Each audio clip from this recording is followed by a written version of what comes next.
Hello, everyone. It's Kim from K&RP here in southeastern Manitoba. It is a sunny but hazy day.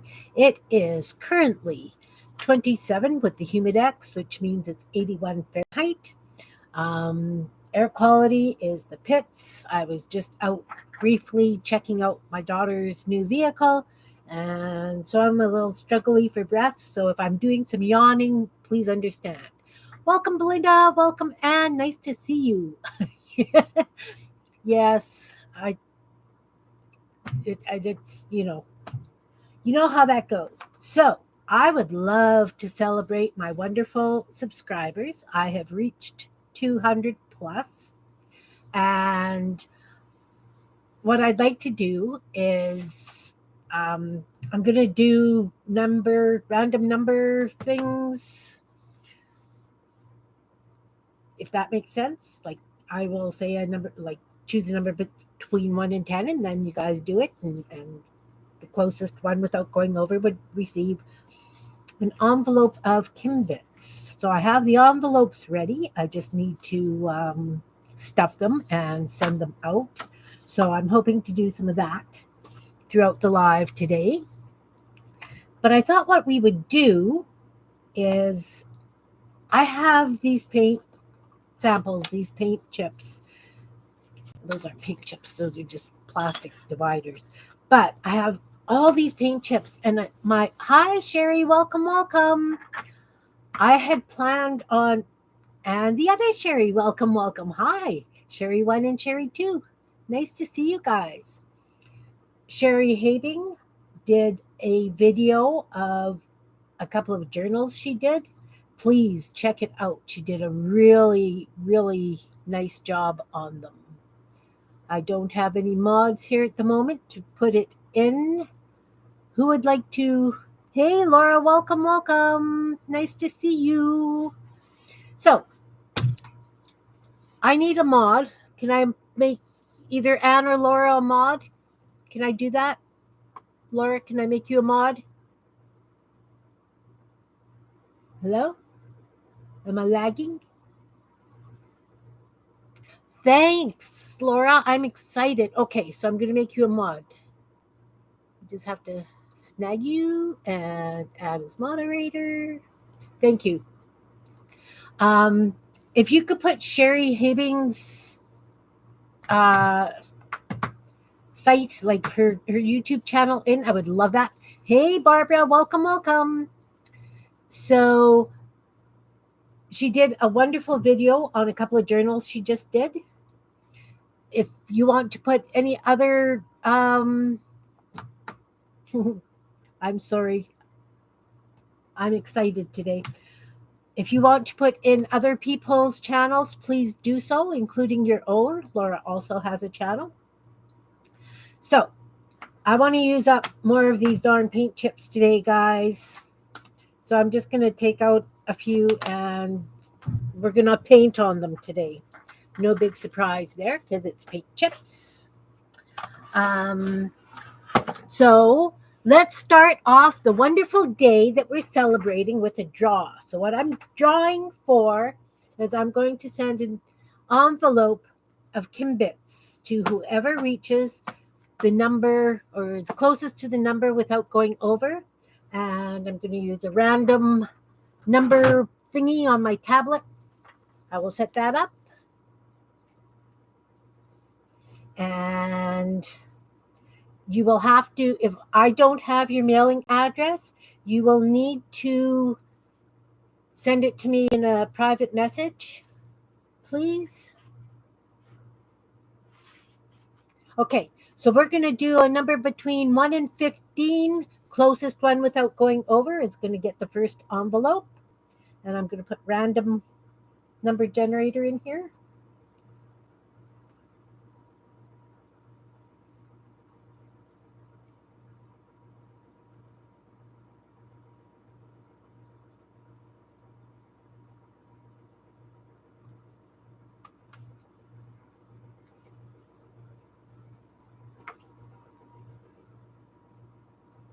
Okay, between 1 and maximum is 15. Everybody got numbers in?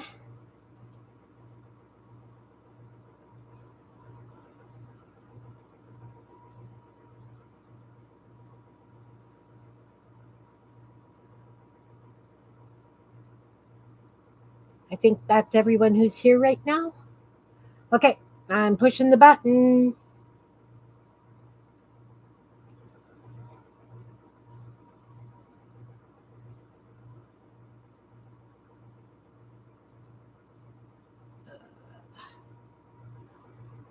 Okay, we're generating. Generate. The number is 9. Who's closest without going over? Can you see it? It says 9. 9. And it's you. All right. All right. So we'll put this away. And can you send me your address in Messenger, please? And I'm going to put your name on this envelope.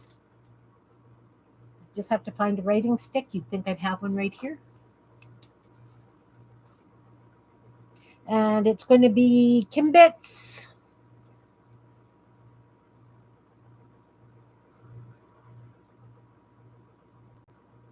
Perfect. So first one goes to Anne. Now, so I've got these thousands of paint chips. Yeah. No, Belinda doesn't have one yet. These are browns. They are not my favorite color, but we're going to have fun with them anyway.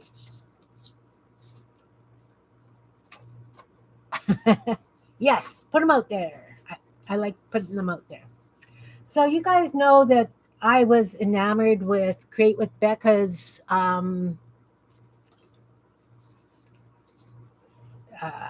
that's a really thick one. They all have these little things. I'm taking these tabs off because I'm not going to use them. Well, you don't know what kind of Kimbits you're going to get, Anne. I'll try and put stuff in that's going to go with your new journal that you're working on. So you guys know that I was really enamored with Becca's chunky book because it made that plastic sound. I don't know why I like the plastic sound, but I think I've got it. See? It's got that plastic sound to it. So I've got the pages ready. I still have a little bit more to add. I'm going to be putting sayings on it on circular. So that's going to be the focal point. And yeah, so I think I've got it. What's the secret to the plastic sound? Well, evidently, you have to have lots of coats of paint, glue, and I Mod Podged them.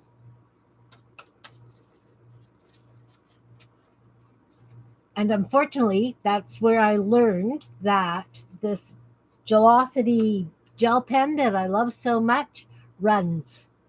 It is not water soluble, so some of my inking that I did with that pen actually smeared and made a mess of some of them. But the thing is that these are just going to be mine anyway, and it was a learning curve.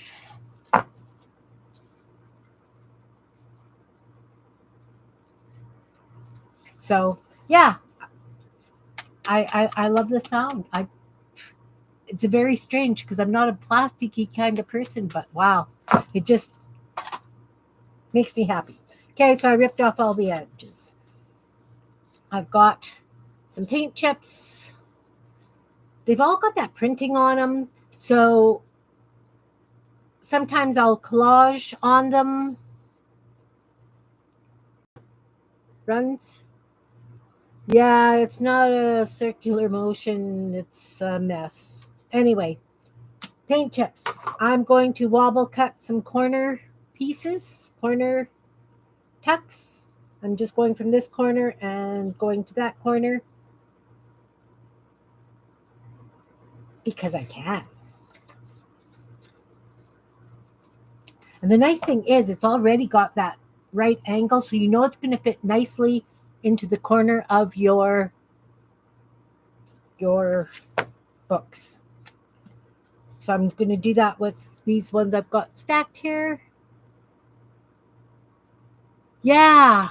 Well, acrylic paint is plastic, right? So I'm thinking between the Mod Podge and the acrylic paint, definitely had something to do with it. But you have to be careful with Mod Podge too. If you're in a humid environment, it doesn't dry nicely. It stays a little bit tacky, so they stick together. Fortunately, here I don't have that problem, but I know that some people have complained about using it in their books that the pages will stick. So, like I say, I'm just cutting these kitty catty corner, whatever you want to call it. And you know what? If it's at the top, I'm going to end up cutting that off so I don't have the. Oh, the smell, yeah.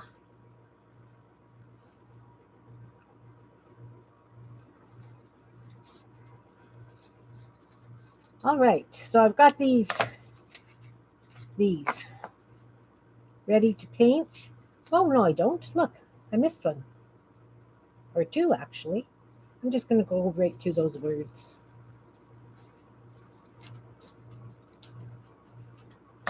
All right, so I don't know if I'm going to worry about the words on them or not. We'll see. We can collage over them or paint over them. Today I want to do some painting because I find it's much faster than collage. And if I'm going to be sticking them in some of these envelopes beside me, I want them as flat as possible so that postage is not too costly. So I'm going to take a couple that have the painting in the corner so that I can cover it. See, I wasn't paying attention when I cut it. I should have had it all at the bottom corner. But that's okay. It's okay. It's okay. We can cover that up with multitudes of other things, right?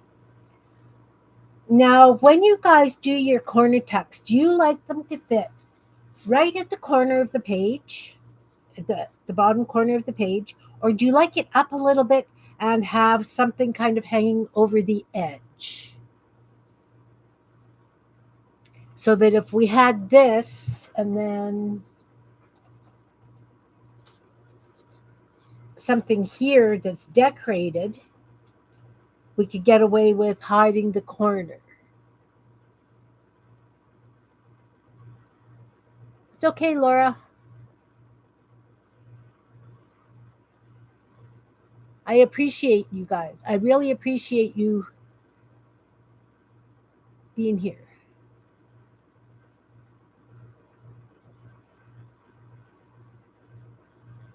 You like your corner bits to be snug with the corner? Okay.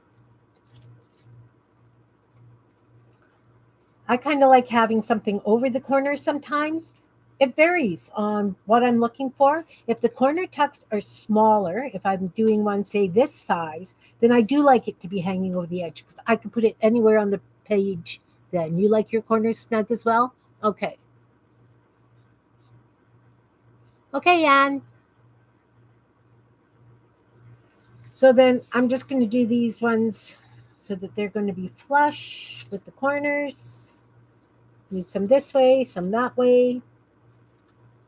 And how do you guys like to decorate your corner tucks? Do you add clusters? Do you add, what do you add to your corner tucks?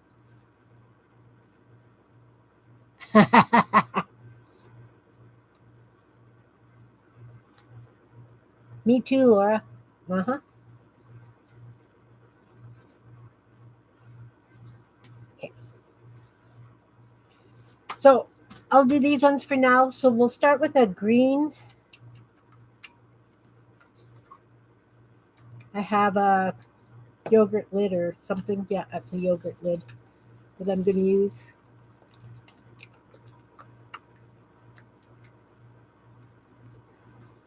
I don't.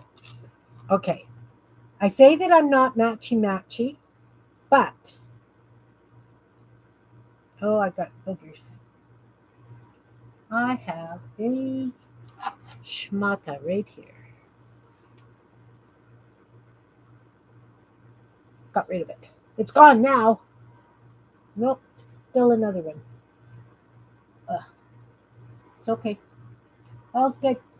I've got enough paint right now. Anyways, I'll just turn that here. So I'm going to use a flat brush. Do, do, do, do, do.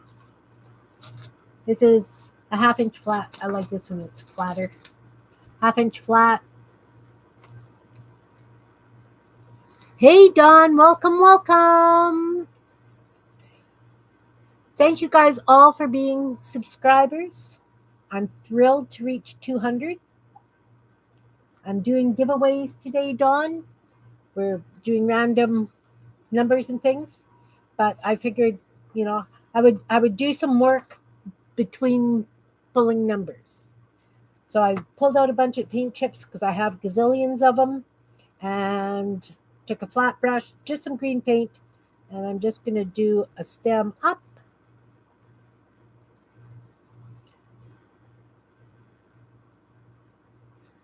So it's kind of like ribbons when you do it this way. Ah, can we see? Like that.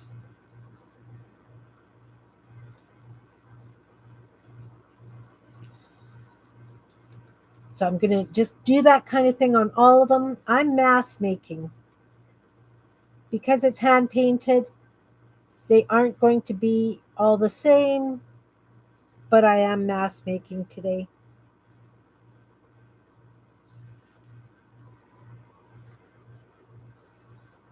So I've got a 1/2 inch flat brush, just some green acrylic crafter's paint.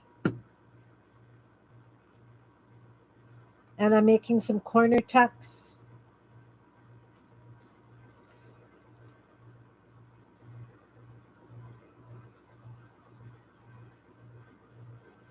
Now, these three are the same kind of color tone. Let's add a little bit of blue to change it up a bit. This is a tropical blue. I'm going to add it to that green. Just give it a little bit more depth of color. Maybe.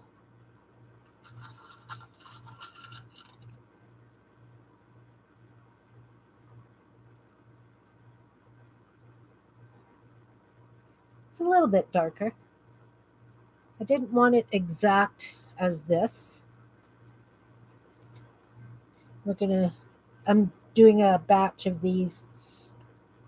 Because I used to sell, I have no problem doing batches of whatever I'm making. It's kind of like a production line. I find it just works fast, simple for me. And like I say, I'm just see if I can do it higher so that you guys can see what I'm doing. Flat of the brush. I'm just doing a wavy line.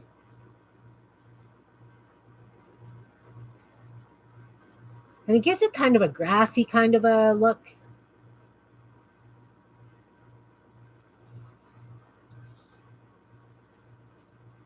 Witchy's name is Laura. And the crafty visit, blah, blah, blah, blah, blah. The crafty visit is Dawn.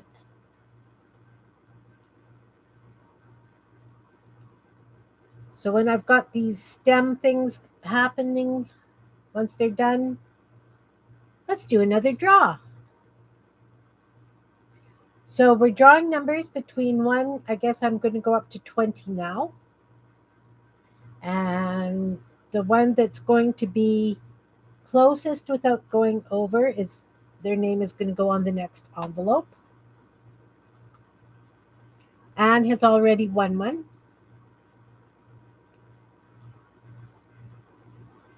Yeah, life does work around the dog schedule. I don't have any pets right now. Kind of miss it, but with my breathing, I wouldn't even be able to go out and walk.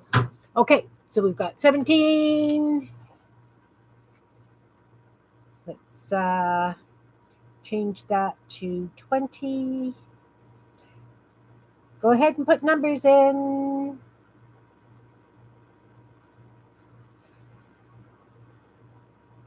17, 11, 8, 18.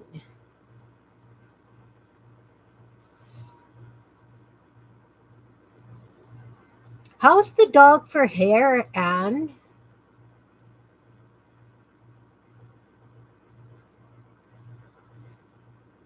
Because I would think that a Samoyed would have lots of hair. Number between 1 and 20, ladies.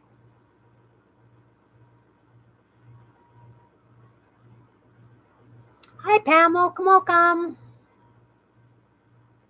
All right, I'm going to generate. Are we done?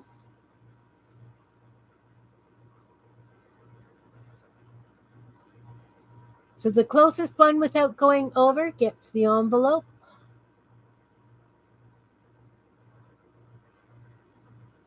You were busy last week, Pam. I watched your your Friday sews. My goodness, you did a lot of work. Okay, I'm generating. Push the generate button. Oh, it gave me 10. Who's closest? Dawn. Can you see it? It says 10.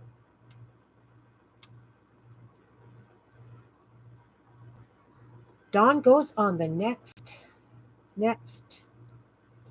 envelope. So Dawn, if you could pop me a private message with your address,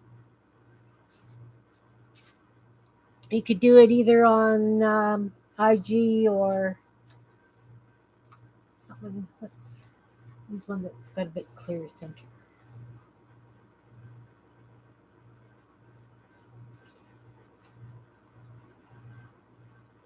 You're welcome. And it's going to be Kim Bits. Not sure exactly what's going in there, but it's going to be stuff. Stuff. Okay, so we've got all the grasses done. I think I want to do a few more.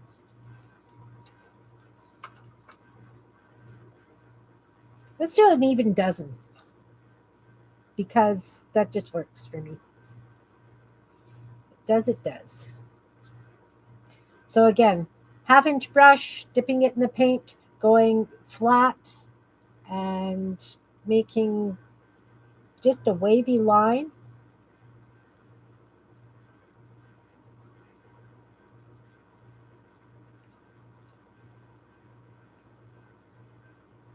And it's just acrylic paints. Thanks, Marty. Welcome. Nice to see you. I really appreciate all of you guys, all your support, your feedback, your ideas and inspiration.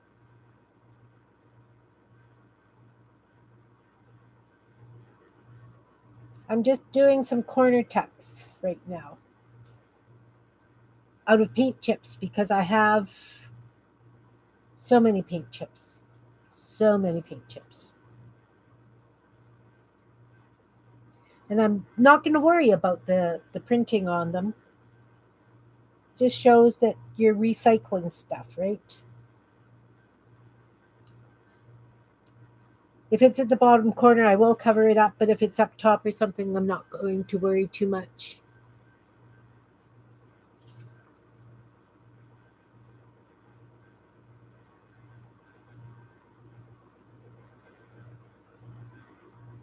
So I'm considering this as much a celebration of each and every one of you as it is for me because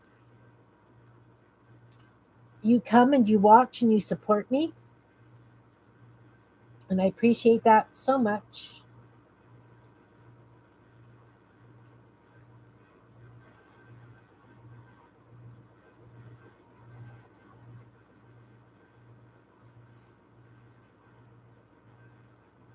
Yes, I have a stack of envelopes. I'm going to be doing draws for an envelope, and the envelope is going to have Timbits in it. You know what? Let's just do them all. Let's just do them all.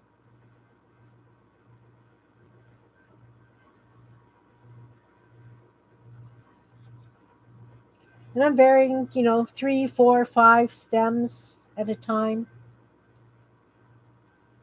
So even though I am mass making, they are going to be individual. Oh, thanks, Anne.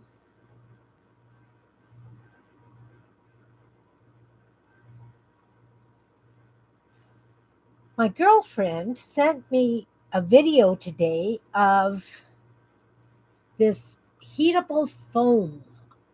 And what you do is this, his name is Steve Harvey, I think. And it's this foam, and you heat it up with a heat gun, and then you press it onto, he used his sweater, like a cable knit sweater. So he heated it up and he pressed it on his sweater, and he gave the indentation of the sweater. So then he inked it up and he used it like a stamp.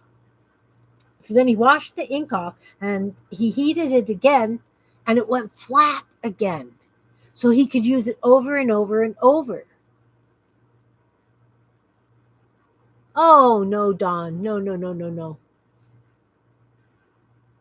So anyway, I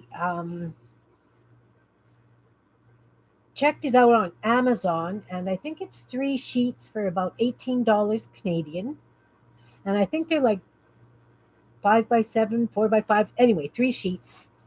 And so, of course, I've put it on my wish list. I think it'd be really fun to play with because I'm always looking for something that has texture, right? Like I, as I mentioned, I used these um, embossed things, and I used them as stamps, and it worked really good. So I'm thinking it could be a lot of fun. Okay, so I've got some grassy kind of stuff happening here. Oh, thanks, Don. So now I'm going to take this black. I know it's black. Oh no. And I'm just going to put a couple of drops in this green. And I do mean just a couple of drops. I don't want it to be black. I want it green.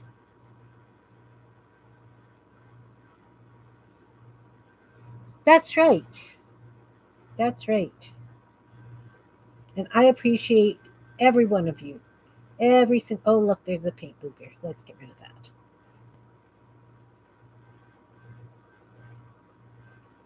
So that is a nice gray green.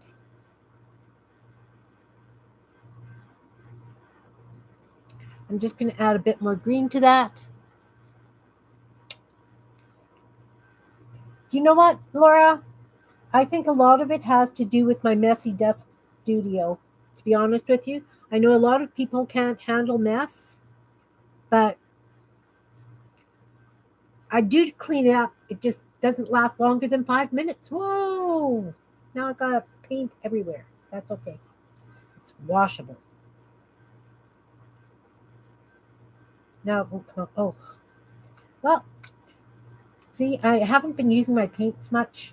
You can tell because they're getting all these booger things. And there's a cricket in my basement here. Annoying. Okay, so it's kind of modelly colored. I'm going to take a liner brush. This is a, what is it? I guess I should have told you what this one was too. 1/2 inch flat. It is Model Expo ink. Tells me nothing else. It just says Model Expo ink. So it's a 1/2 inch flat. Any 1/2 inch flat will work.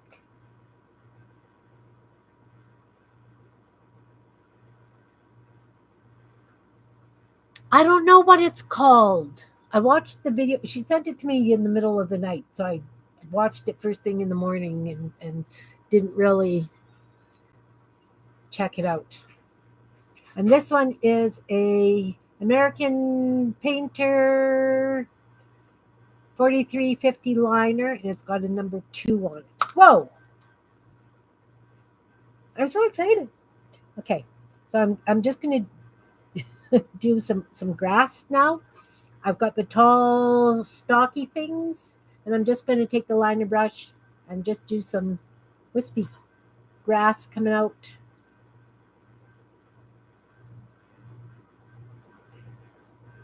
just a little bit of depth. I don't know if I got subs from the newsletter, Laura. Thank you very much for showcasing me. Dawn did a shout out and mentioned my channel, and I did get a few subs from Dawn, which I very much appreciate and thank her for. You guys probably know how to do this, right? Like, am I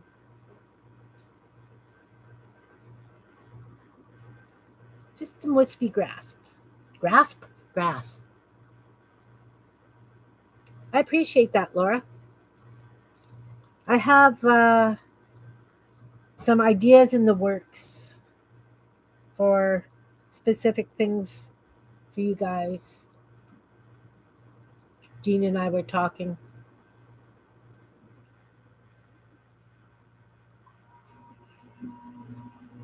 So, as I say, I'm sure you guys who paint already do this kind of thing.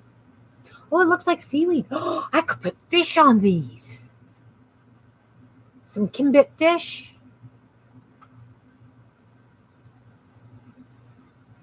Yeah, I'm not overly concerned either, Belinda.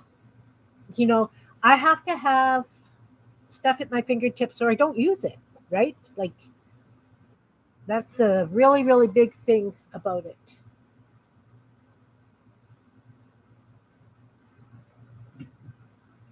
I'll take a look at that in a minute, Sherry. Thank you. Um, the guy's name is Steve Harvey, I believe. I could find the video, and you know what? I will find the blurby video, and I will post it and meet your creativity. But I did see it on Timu. I'm not sure if it's the same.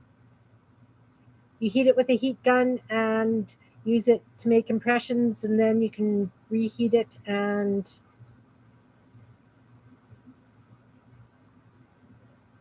you know what? Maybe I should have done these on blue backgrounds and used them with fish. I really appreciate it, Dawn. Thank you so much. Oh, then you put your stuff in the wet paint. All's good. So now you've got me thinking fish, and I had originally thought flowers, but that's okay. We can change that into fish. Running out of places to put wet paint.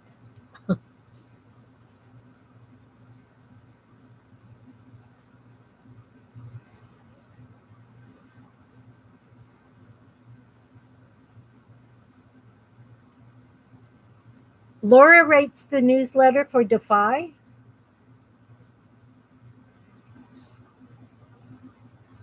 And I know you guys have heard me mention Defy in the past.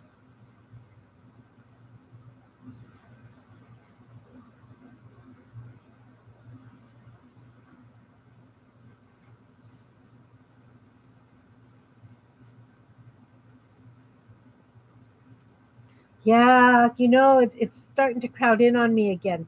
I've got so many projects happening. And then Jean and I were working on the tassels Friday, and I didn't clean up well enough from that because I've still got thread and a tassel on my desk here.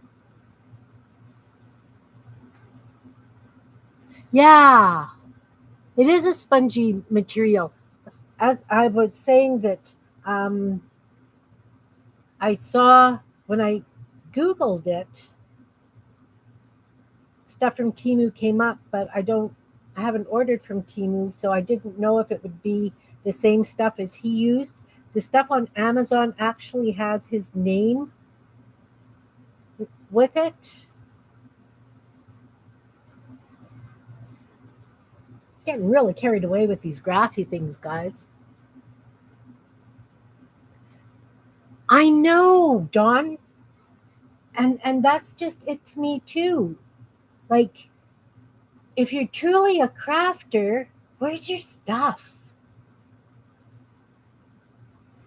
Okay, maybe they're just showing the one thing that they are working on that day, but I show the one thing I'm working on, and I still have chaos and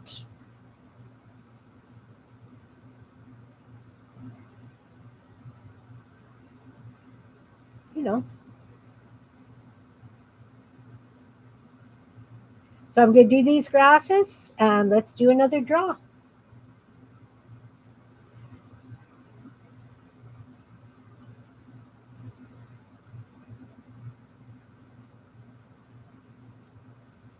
One more, and we're going to do a draw.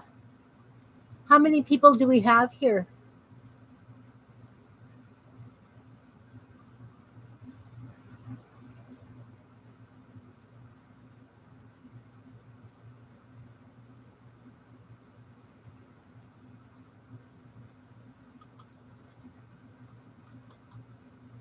That's true, Marty. I think those are the ones that don't come and visit me, or they take a look and go, hell no.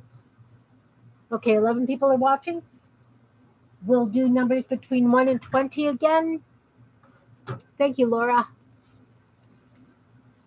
Thank you, Anne.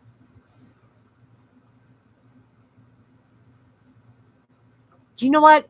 I don't care if I'm less experienced or more experienced. I always have chaos. Okay, so we're going to generate.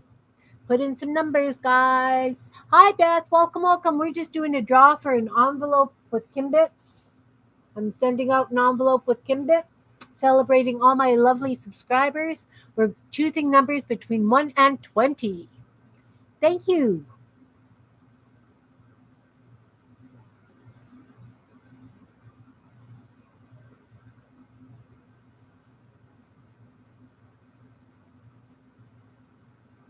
All right, let's push the button.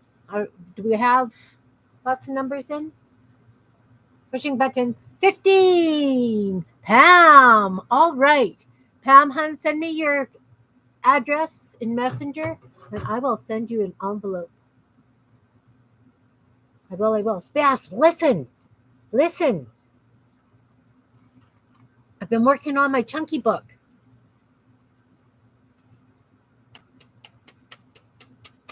It's getting there.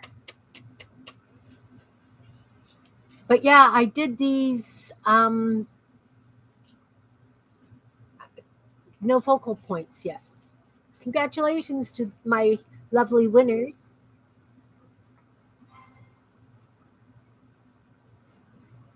Awesome. Oh, got to put Pam's name on an envelope. And the envelopes are decorated so you can hack them up and use them.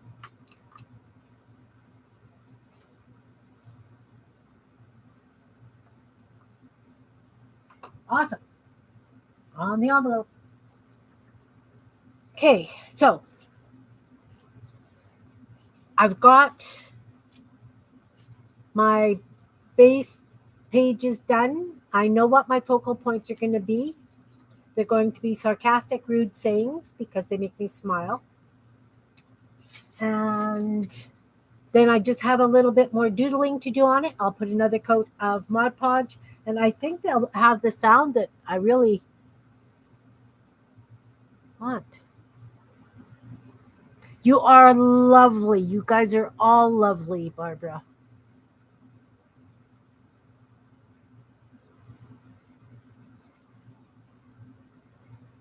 Yeah, sarcastic. That's the North End in us, Barbara. Us Nordenders.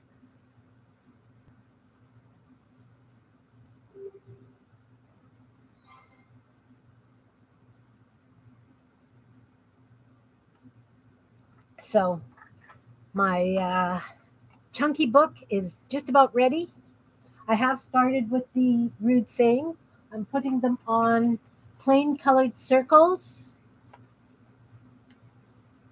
And then I'll do some more doodling on and around and more Mod Podge, and I will figure out how to put these together. Okay, so I was hoping that some of this paint would dry. It's not quite dry yet. So I could do fish. Marty says it looks like seaweed. Let me just grab the fish. Oh! See, we're squirreling here, guys. I'm going to pull those out too. I do have fish. You guys know I have fish. There we go. I have an envelope full of fish. So I could put a fish on.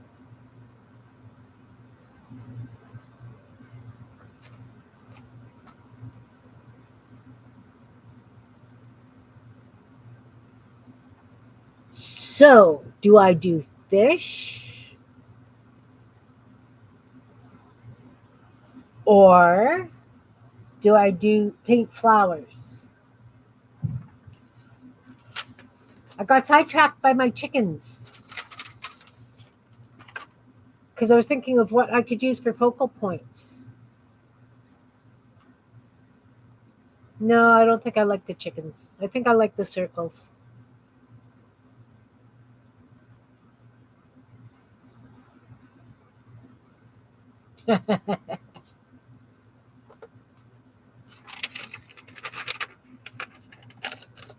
Fish? Okay, we'll do fish. We will do fish. And then I will consider these done after I've added the fish and pull out some more. And bubbles? Oh, definitely bubbles. Definitely bubbles. That one's a little big, but that's okay. They can be big, they can be small, they can be all sizes. Look, got little ones and big ones.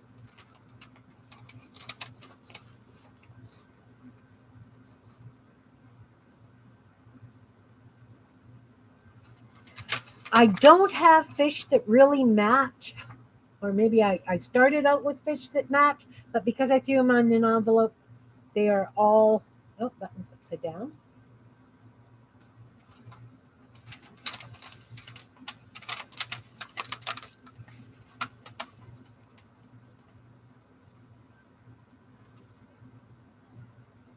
I don't know bands in the late 80s. I think I like the more colorful fish than those grayish ones. Like this one. Well, we'll see. We'll see. We will see.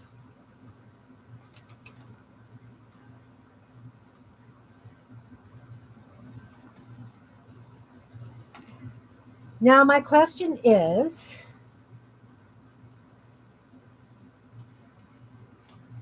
if I threw this in an envelope for you guys, in one of those envelopes, if I put them in the envelopes, would you use them with fish on them? Look at this one. This one's a pretty one. Come, pretty fishy. As a little thing of whimsy in your works.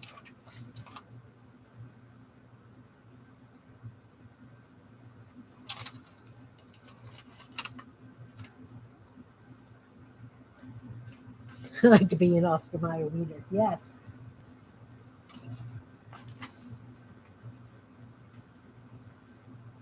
So, would you use that in your works?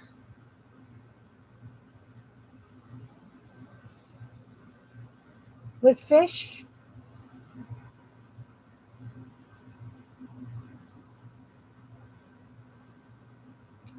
Yeah, that is a Oscar Mayer Wiener commercial. Barbara likes to sing.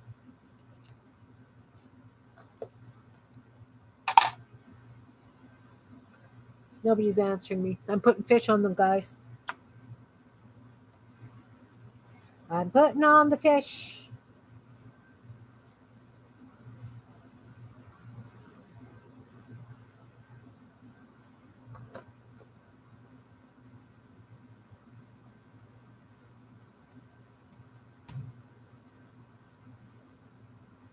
You've got some eggshells you want to craft with? Just a little bit of whimsy, you know. Gotta have some whimsy. I do anyway. Are you going to do the cutting or just hollowing them and using them for mini diorama kind of things, Beth?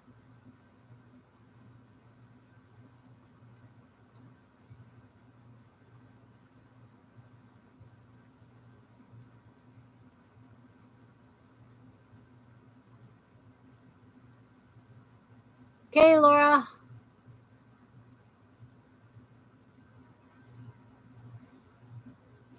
What did Pam do? What's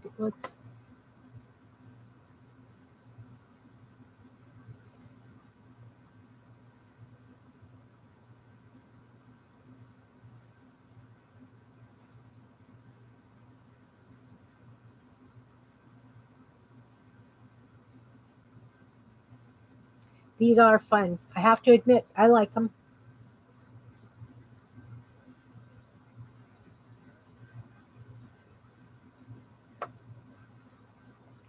So maybe what I'll do is make sure that there's some fish in the envelopes to go with these, and you could have like a couple of fishy pages. Yeah, shells glued down like mosaics could work.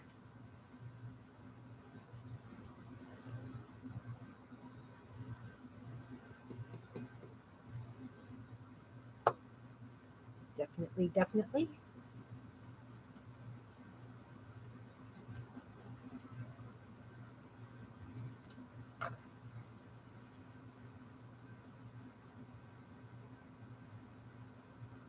Oh, nice.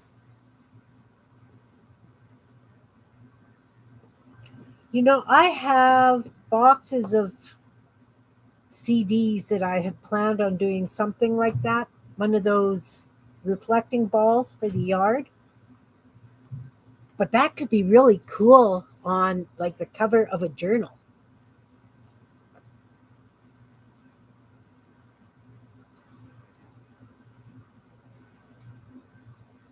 Oh, I glued you down.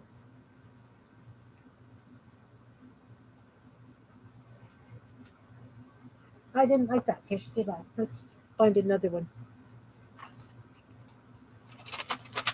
Just a little plain. I'm thinking. Thinking. You're nicer. With a pink one? Pinky one?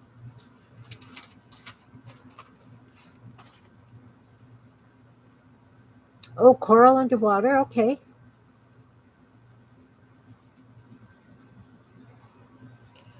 What about using a piece of lace for coral? If you took a piece of lace and put glue on it to make it stiff, and maybe put some paint in the glue.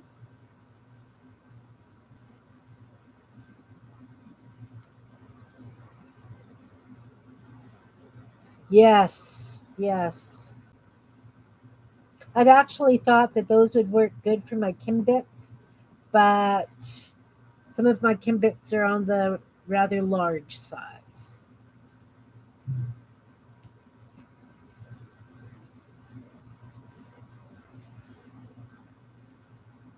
So they don't fit in them. I really like those envelopes that I got. I'm finding that's the best way to keep my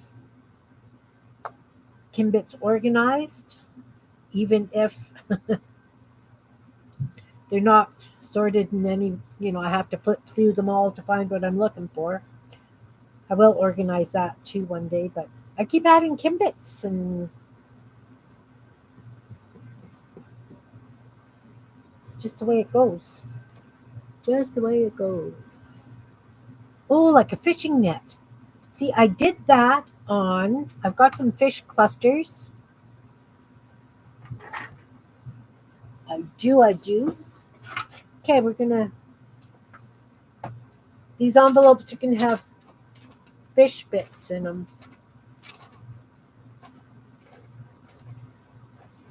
I've got fish clusters here. I think those are them. So I've got various fish things. I've got that kind of stuff and this kind of stuff and like that. Yeah, see, it's an onion bag.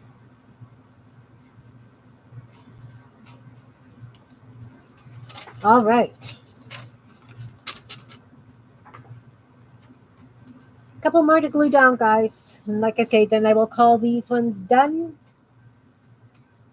And I'll move on to more paint chip art with something different. No, let's put them up here. Oh no, I have to put bubbles on. Yes, cheesecloth would make great nets. Look, I've got one without a fish.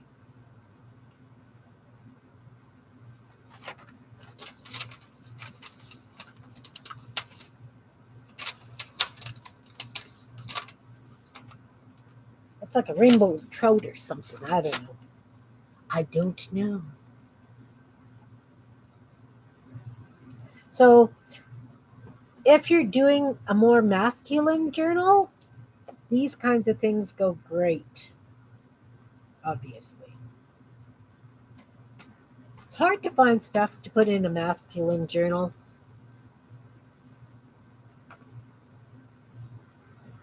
Hi, Joni. Welcome, welcome. Welcome, welcome. Joni has changed her uh, ATC exchange group so that it's just a one-on-one swap now, so that it's going to be easier for us people who don't live in the States to join in her ATC swaps.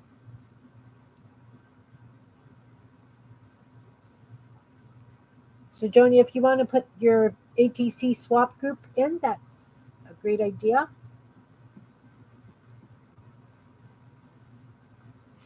Now, I have a question. If someone like Barbara, who's not on any of the um, Facebook groups or anything like that, wanted to and be included in a swap, even though they weren't part of Facebook. Fish and chips for lunch today. Nice. I had green bean soup because I have lots of green beans. Okay, so we need some bubbles. So I'm just going to do some bubbles like this. And then I will come with a white highlighter and, oh no, are you buffering? I'm going to draw these bubbles on and then we'll do another draw. We're drawing for envelopes of Kimbits.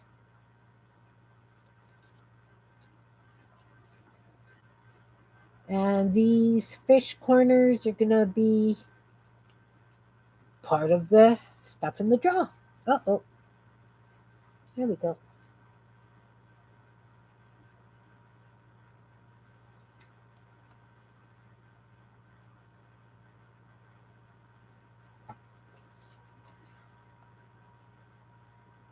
You had Buffy there too? Oh no.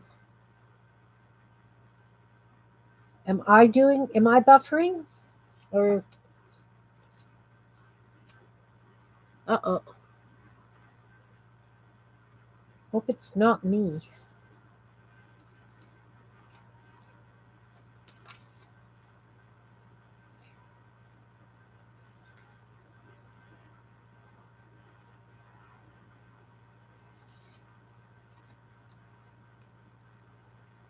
It's okay now. Good. I was stuck for a bit.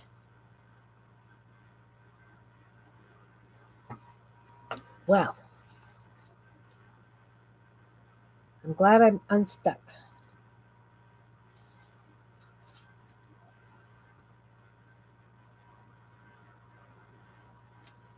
See, now I really wish I would have pulled blue tags for background, but that's okay. It's okay. It's a neutral color, right? Neutral color is good. Let's take a white gel pen and we'll just do a shiny patch in the bubbles.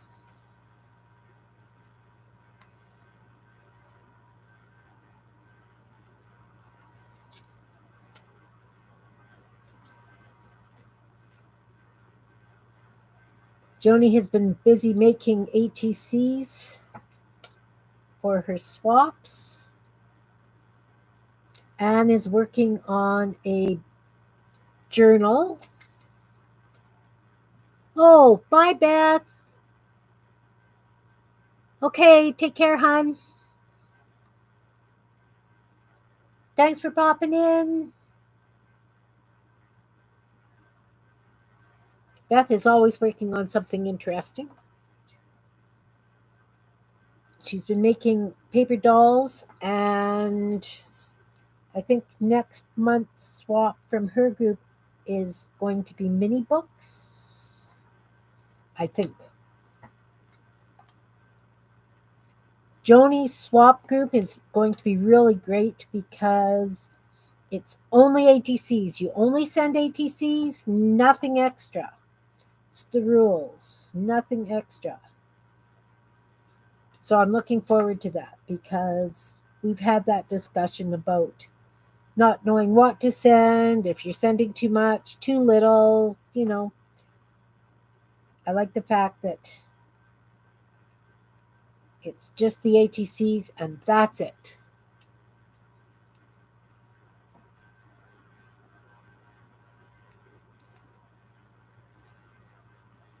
Oh, what do we have another stuck on band-aids? Yes.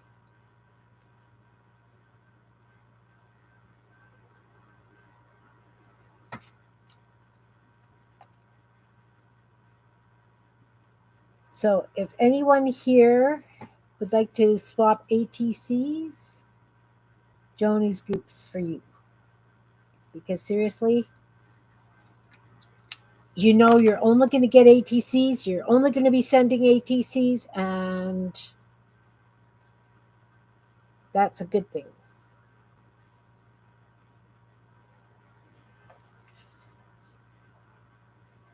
There we go. I have a bunch of fish corners.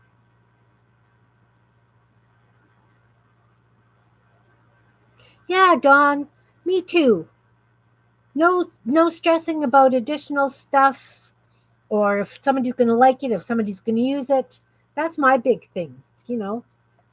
I can send all kinds of stuff, but are they going to use it? Are they going to really like it? My taste is not the same as other people's. I know that for a fact. Thanks, Marty. Thanks, Sherry. It's her Joni put it in earlier, her Facebook group. So, as I say, these are going to end up going in the envelopes going out to you guys. Let's do another draw. Numbers between 1 and 20.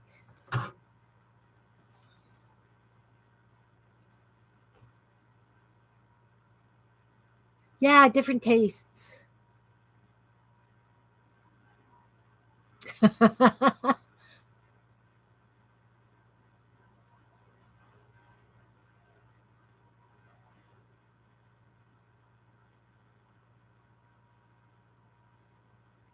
If you put your Facebook address in, Joni, doesn't it make a clickable link?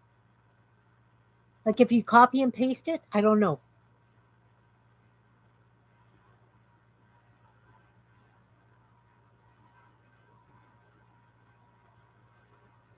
Oh, how sweet, Barbara.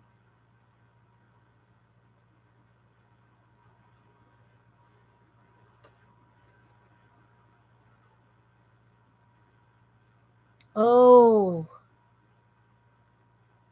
darn.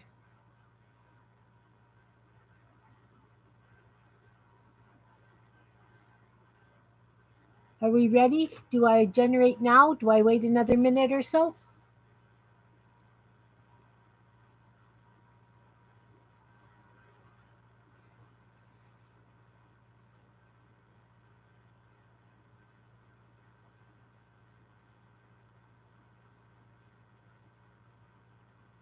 Okay, I'm going to generate. Am I frozen again?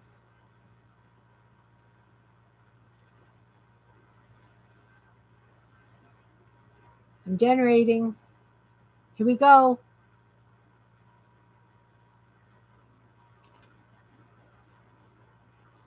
Number one.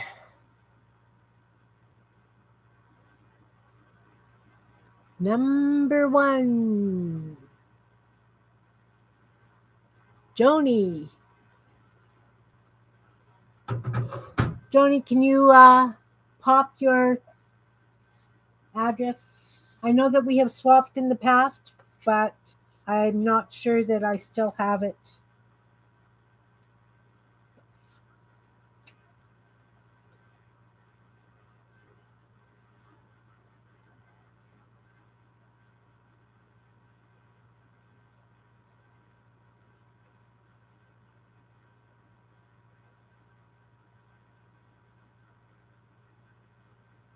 Congratulations, congratulations. Okay, guys, so I've got those ones. I've got more. What should I do with these ones? Do we turn them into pockets? What do we do on these ones? Let's make page tabs.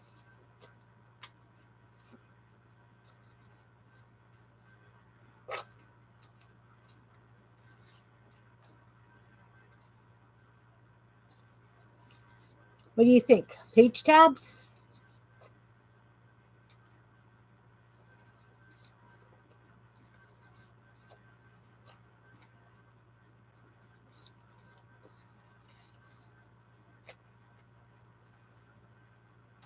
Yes, page tabs. All right.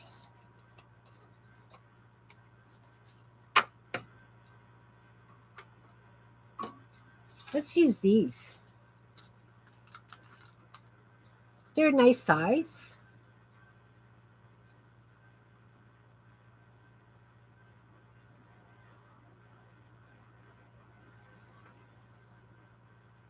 Okay.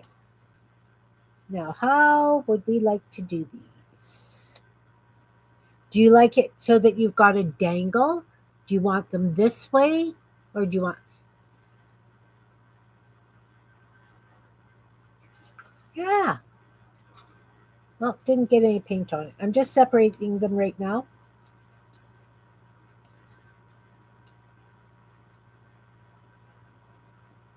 Again, these are just from the ends of these paint chip cards because might as well use them. I've got them. So basically, you could take a... What is this? Let's measure it. A rectangle. And it is 2 3/4 inches long and just under 1 inch wide. So what I'm going to do is I'm going to take them and I'm going to glue them on the top portions so that we've got this other portion that's going to go over the page. No, I'm going to do it the other way around. I'm going to glue this part because if you look, the hole isn't quite even. So I want the hole to the outside edge so that we can put a dangle on it if we want. Or if we want to even just put some yarn through as a little flag or a piece of fabric. So I'm going to do it this way. So I'm going to put some glue on here.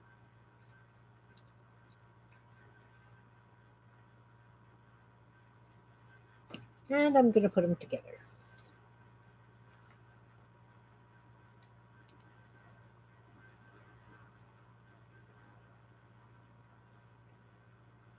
Oh, did I do that? See? And then I put them upside down. So we need to get the glue off that. Kimberly. There we go. So now I'm going to have to put a piece of wax paper or something between them so that they don't stick together at that end. I have a piece of plastic bag. I'm just going to put it over here to dry. So that...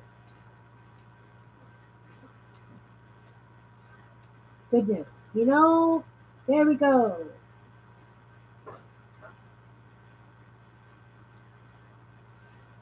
Let's try that again the right way. Narrow side. Glue. Narrow side. I was wondering why the holes weren't lining up. Hey, Kathy, welcome, welcome. Thanks for coming in. Oh, thank you for the congratulations. Okay, so we're just making page tabs. So I'm just putting glue down here so that this edge, conceivably, will be apart so that we can slip it over a page edge. So I'm just going to put them together and then we'll decorate them.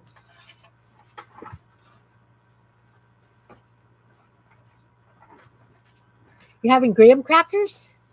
I love graham crackers.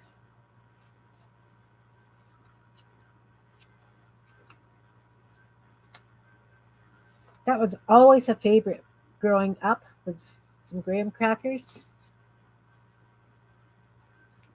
And I'm not too worried that the colors are close or anything because I'm going to put painty papers over it and then punch these holes back out.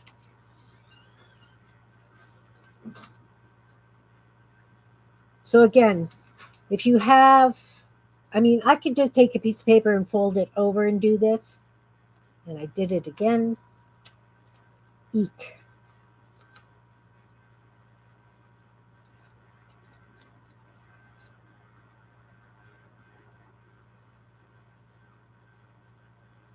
Oh, look, this is called Buffy. Didn't we just have a thing about buffering and Buffy the Vampire Slayer?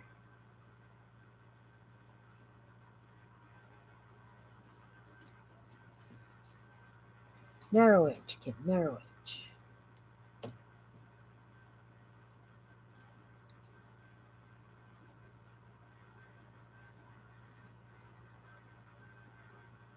All right. 2 more. Actually, I probably need more than that. This is just, I don't know what my problem is here, guys. Why am I doing everything backwards?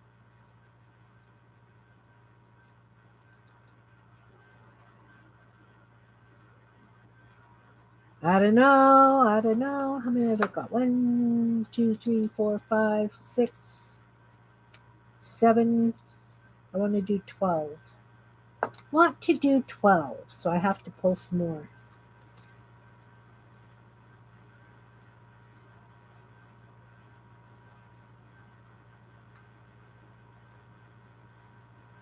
Oh, that's not a good thing, Marty. You should have a bite to eat.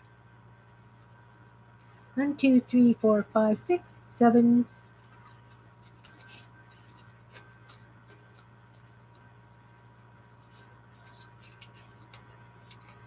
8.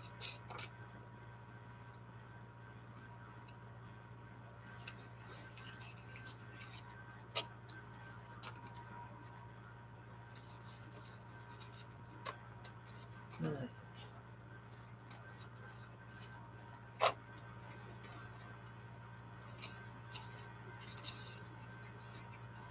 10.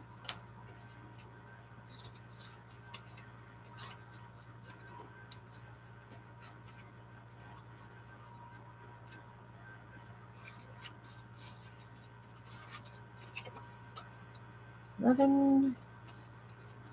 Oh, need one more. It's a good thing I have more right here.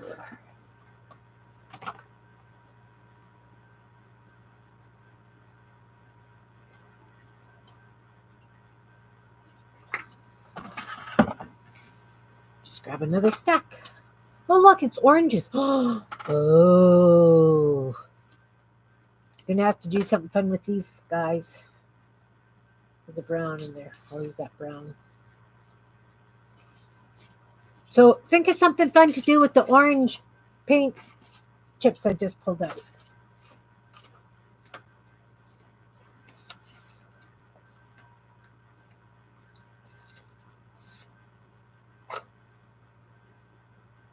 Yeah, Marty. Please take care of that. Please, please, please. All right. Let's glue these inside.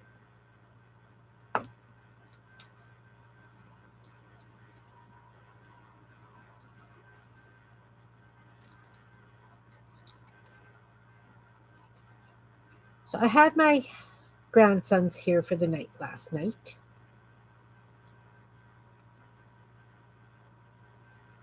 Not having had boys, the amount that they eat is quite amazing.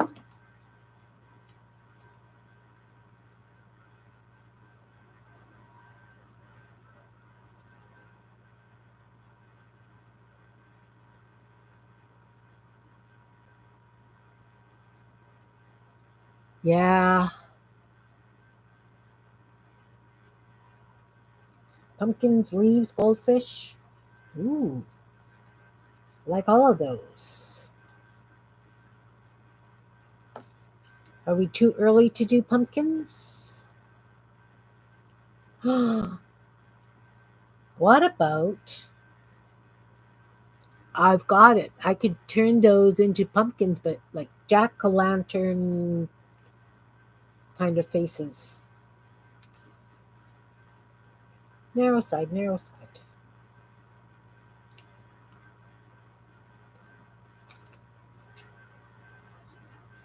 I have to admit, sometimes the glue doesn't stick to these paint things very well. These paint chips. It's almost like they've got a coating on them. Because I've used them for making mini notepads. And sometimes the glue just doesn't stick nice. Really? Really? Halloween stuff out already? No.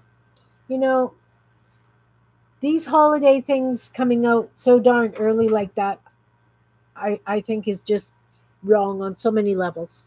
I really do. Okay, so I have a dozen. Do, do, do. I have 1 dozen of those. So now I am going to take some bits of painted paper. I've got all kinds of scraps here beside me. We're going to do some page tabs. We are going to do page tabs. Oh, sure. So I'm going to put glossy against glossy. I don't think so. What else have I got? I've got book page that I've painted. Let's use some of this. Well, yeah, if you're making things, yes.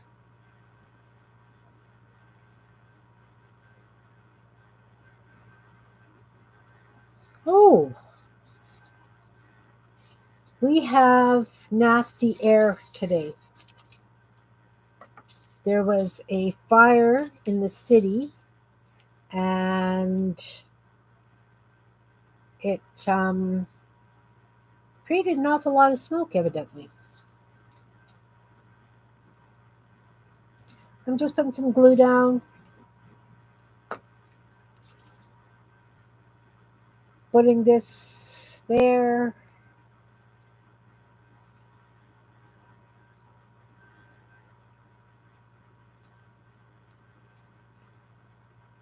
I didn't even measure to see that it was the width I needed. It's just a bit short. Let's see if I can smush it up a little bit. It's okay. It's okay. We can fix that.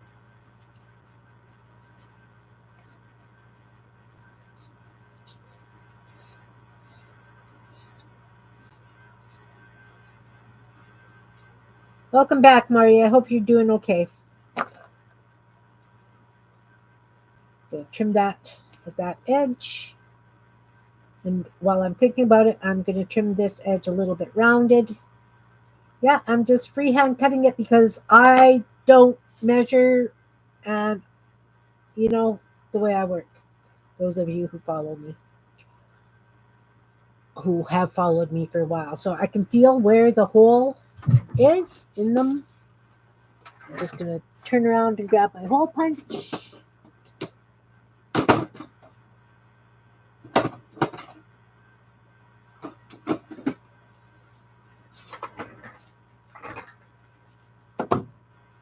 So I can feel where the hole is. It will give you a little bit of an indent so you know where to punch your hole through.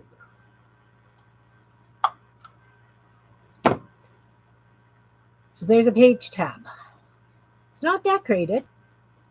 We could use it just as it is, or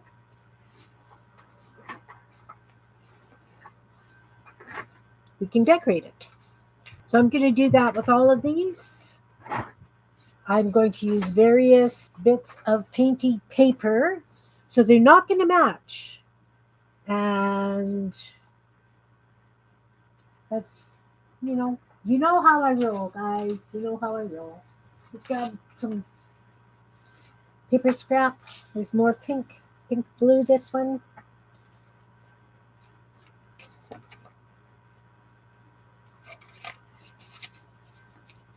Oh, sure.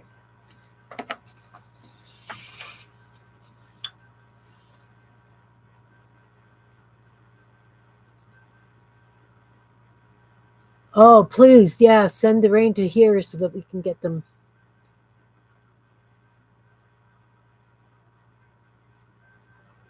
Hearts for Valentine's Day. Yeah, I could do something like that for sure. So you want to make sure that when you glue the paper on, though, that the side that you glued so that it's closed is where you put the fold, right? So that you've got this to glue down on your page, right? So if this was on your page, you would glue it down like this. It's a pretty big stinking page tab.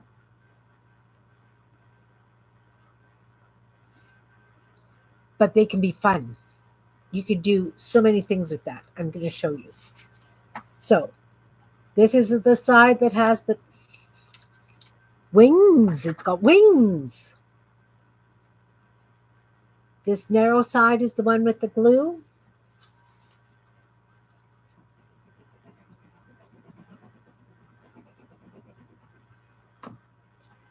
So I'm going to put the open edge to the straight edge on the paper.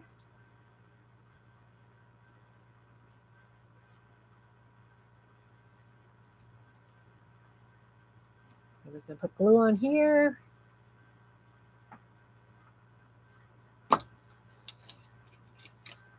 And we're going to fold it up.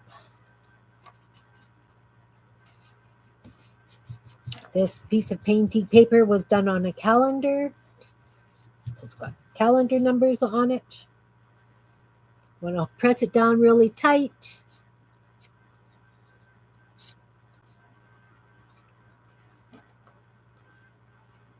Feel where the edges are and trim against the edge.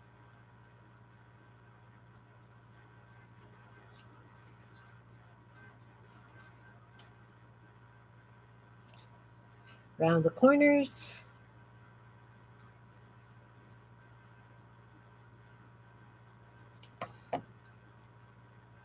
Squeeze so that you know where the hole is and punch the hole. I guess I should probably wait for the glue to dry. There's two.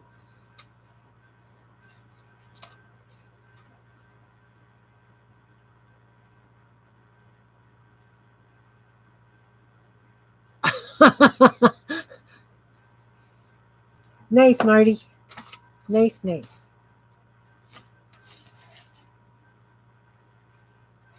So I've got a bright yellow. Will you double? You can double.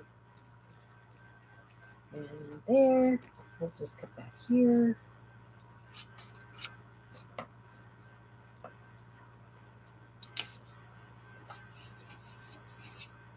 Oh, this obviously kind of stuck to the gel plate or whatever because there's some paper where it's stuck to something.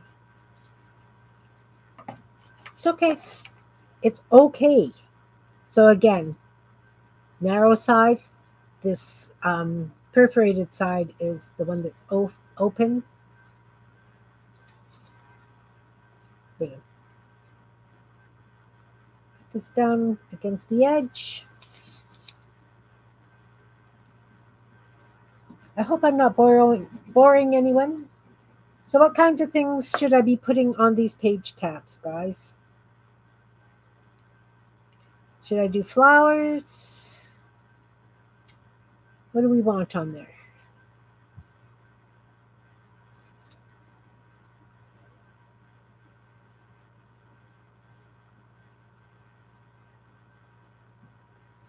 Of course, use whatever glue you've got. Use what you've got. If you've got scrapbook paper, wrapping paper, tissue paper, whatever. Use what you have. Just because I've got paint chips and stuff doesn't mean that that's what you have to use.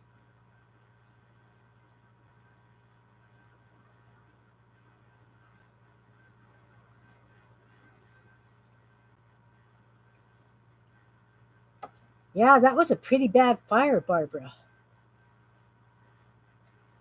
When I got up this morning, air quality was a 10 plus in Winnipeg, which is bad. Nasty, nasty. Round the corners.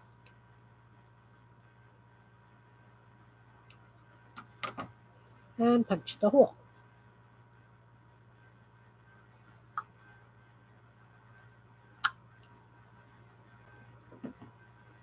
Snarky statements on the page tabs?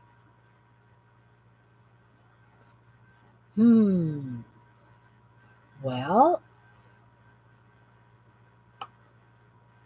since I was going to be putting them in those there envelopes, I don't know how many people would like snarky statements.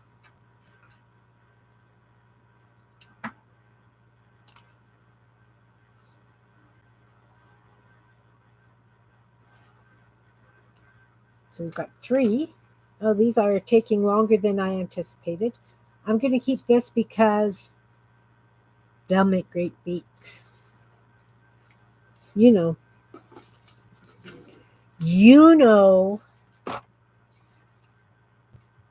Okay, so we did yellow, we did pink and purple. I'm just reaching into my painty papers beside me here. Oh, let's do this reddy orange. And I've got, that's really ugly. We won't use that one.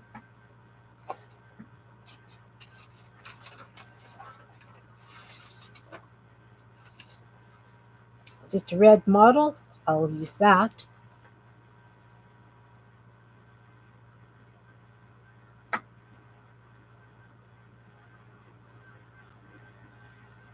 For shopping, yeah.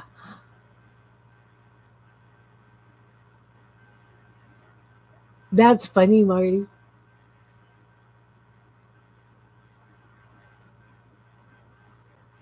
Okay, Dawn, thank you.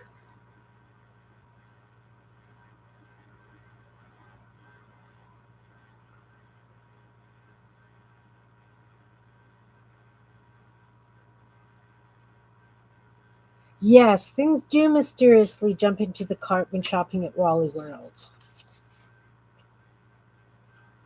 You know,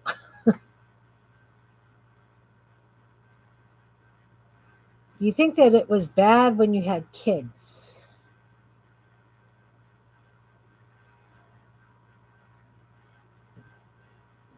But when it's your husband, can you really put things back?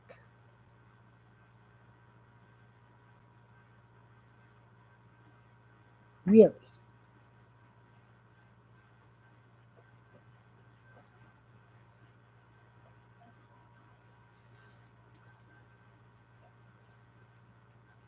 That is just, I know, just, I mean, it would be okay if it was fun stuff, you know. Don't get me wrong, I love my husband more than anything, but, you know, when you get Oreo cookies or something, it's like, do you want these boiled or fried? Mm.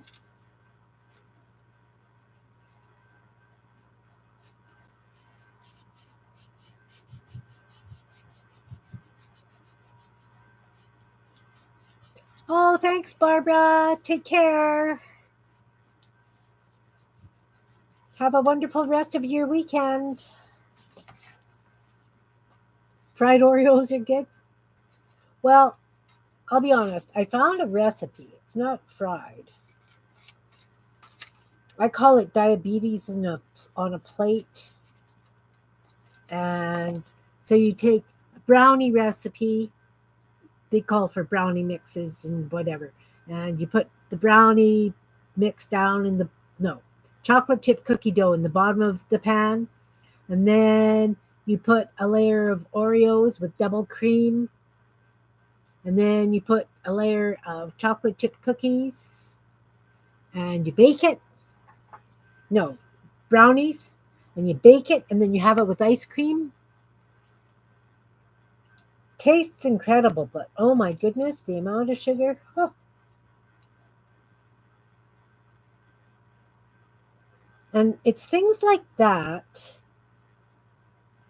you don't want to make a full recipe of, but if you're using packaged mixes, you kind of have to. Oh, well,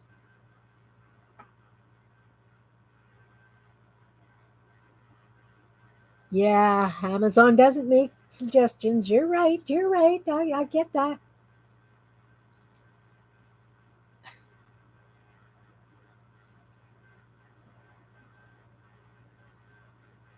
All right. So I'm going to put the hole in this one. Should we do another draw?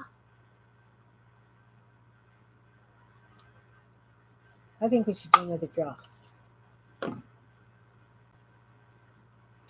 See, this one didn't cut clean because the glue was so wet.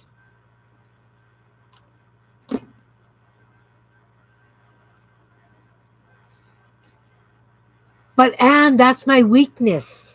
Frozen baking is my absolute biggest weakness going. That's why I have stopped making all the cookies at Christmas time. I just give my kids raw cookie dough, frozen raw cookie dough now, so that it's not sitting in my freezer because I will eat it. Frozen baking, my goodness. It's the best thing invented. Okay, let's do another draw. Numbers between 1 and 20. Let me just make sure I've got everybody so far who has won. Joni won the last one, and then Pam and Dawn and Anne, right?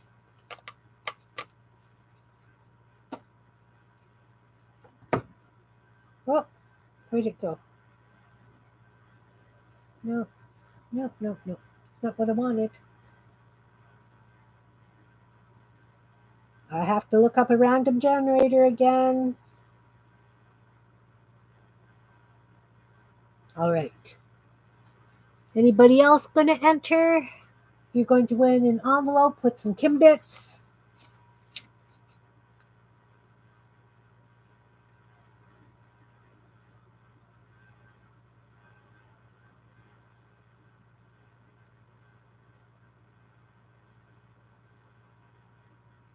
All right. Any more? Any more?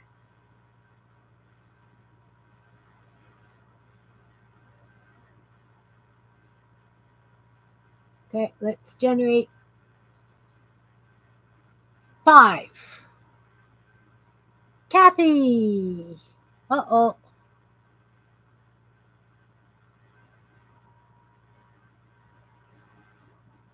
Oh, no, 8 would have been over. Right. So Marty, 3 for Barbara. That would be it. Okay. Awesome. I will put Barbara's name on the envelope. And I will email her and get her mailing address.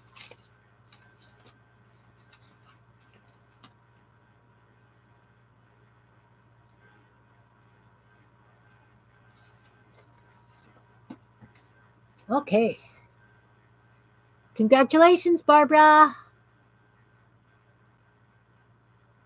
Just under the wire. Yeah, that's right, because it's the closest one without going over. Sorry, Kathy.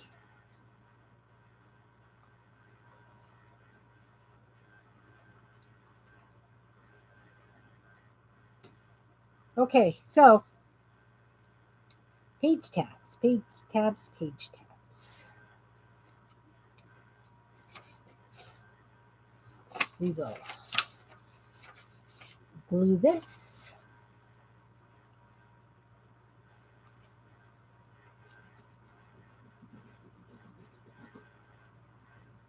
Yes. Peeps were over. What are you working on right now, Marty? I don't think you answered when I asked earlier.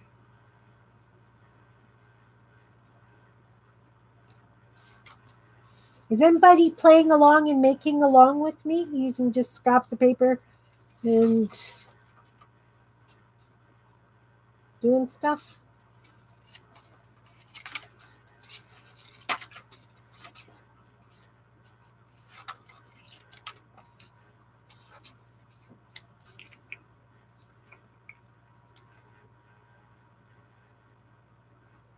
This gives it a nice firm base using the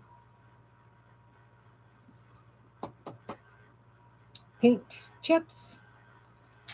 You can just use paper. And actually, I probably could just have used one paint chip instead of the two.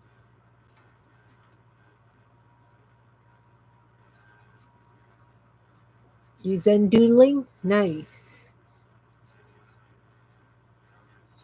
Insides for hidden paper clips. Oh, good.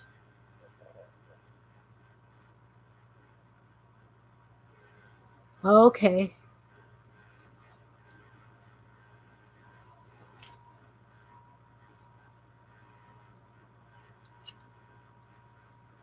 Yeah, doctor's appointments. I don't know if it's what it's like where you are, but I had a doctor that retired, but whenever I went in to see him, I got in pretty fast. I didn't have to sit in the waiting room and wait an hour like crazy. Oh, you're upstairs at your desktop? I always have a little to go bag or bin that I take up with me when I'm done down here for the day because I always think of something I want to be playing with. I have a bin that I take out to the greenhouse to work on stuff. I was doing those snarky comment things last night.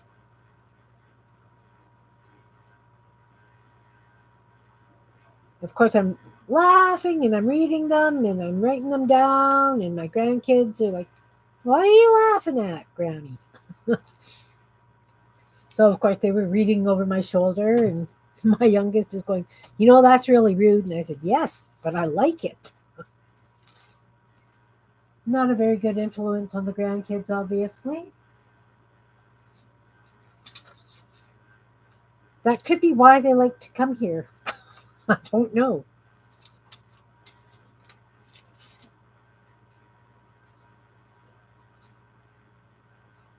Zen doodles, yes. Oh, okay. Mine is out in the shop sanding. Um, Finally picked up wood to do our baseboards and door frames. So he's just doing the finishing sanding on so that I can hopefully, if the weather and the air is good enough, be out there and do the priming and painting tomorrow. Or this week anyway.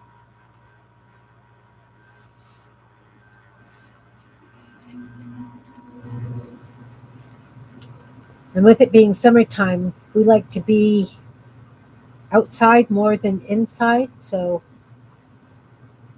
as long as I can breathe out there, I spend a lot of time picking beans and weeds and, you know, doing that responsible adult stuff. Hey, Stacy May, welcome, welcome. Thank you.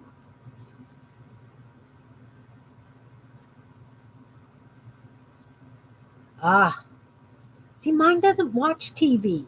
Neither of us watch TV. Somebody will say, "Did you see such and such?" And we look at each other and go, no. How did your sale go, Stacy?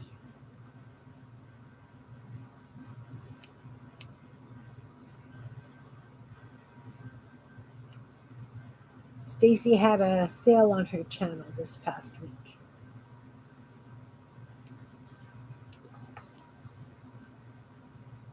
I am making page tabs right now, Stacy. I'm celebrating all my lovely subscribers, all the wonderful peeps. And we're doing draws for envelopes of Kimbits. It went good. Good, good. It went great. Nice.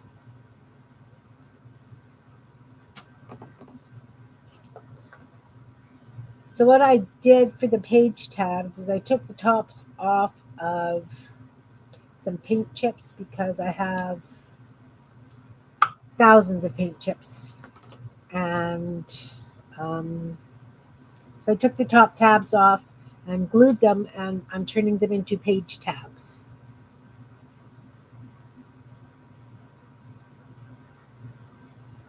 And I did the fishy corner tabs, corner pocket things.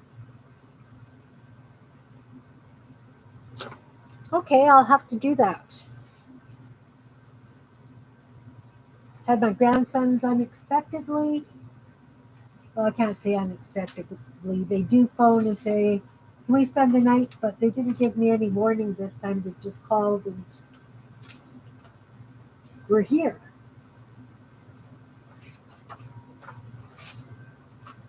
Because I usually stock up on groceries and things.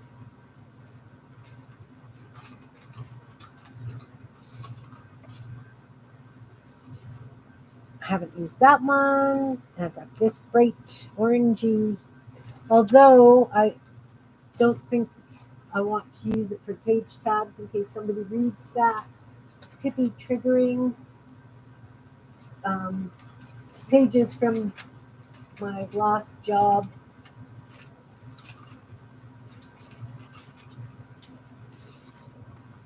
I can use them for backgrounds. But yeah, yeah.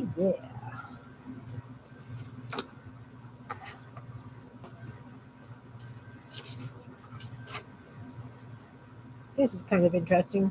I was just smushing paint onto paper. How we do it, guys. You know how we do it.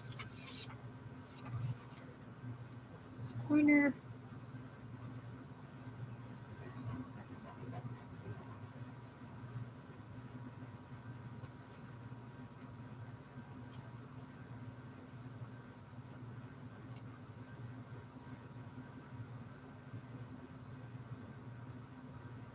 Oh, I was. Well, I've had a few jobs. Um, I was the recreation manager at a 200-bed personal care home. So I had staff that provided, did the games and the birthday parties and that kind of thing. And prior to that, I worked for a company that was it was a work program for adults with varying abilities. And you can please drop the link. Certainly, Stacy. Certainly. I was a job coach. I taught cooking, I taught budgeting, I taught safety in the community. These are programs that I developed and taught. Um, yeah, so I've worked with people. Oh, I also did the art therapy program at that other job, working with the adults.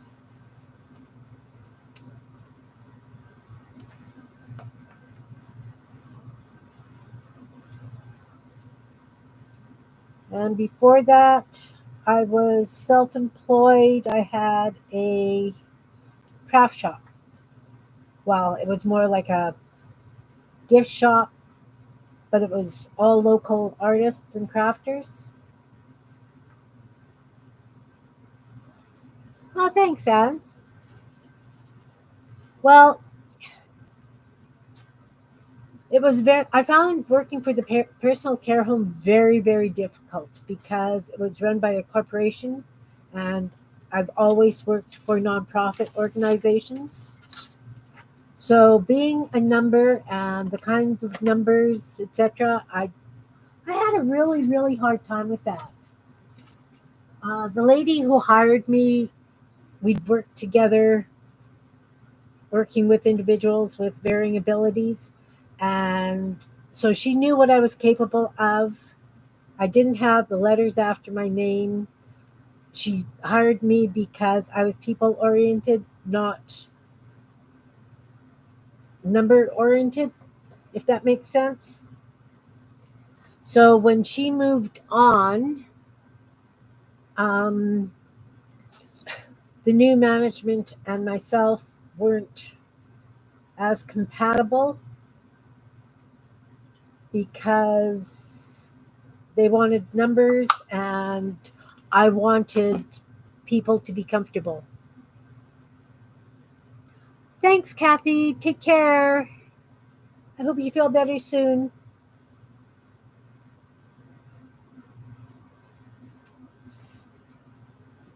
So yeah, I'm more obviously people oriented than I am for these corporations that you have to do it this way because we have to make money, you know? I understand they have to make money, that's their mandate. But seriously,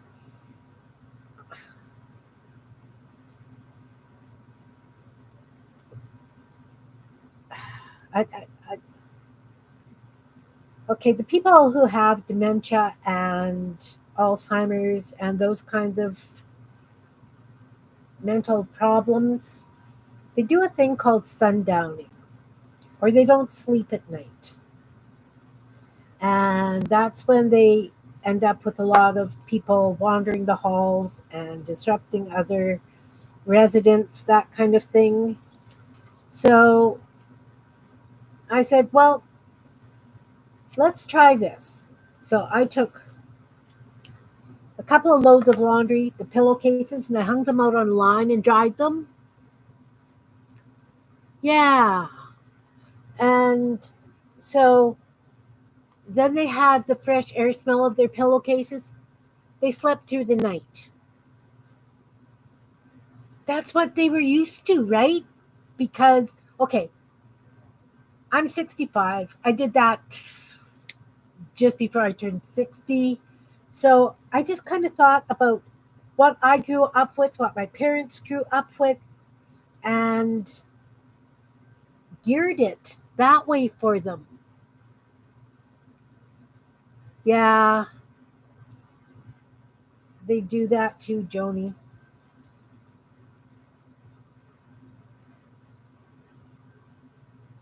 Yes, it's the people oriented that I'm much more gung ho about. I mean, working with the individuals with cognitive disabilities, the young adults just out of school and stuff, and doing art therapy with them and teaching cooking and things. And it's pretty hilarious because,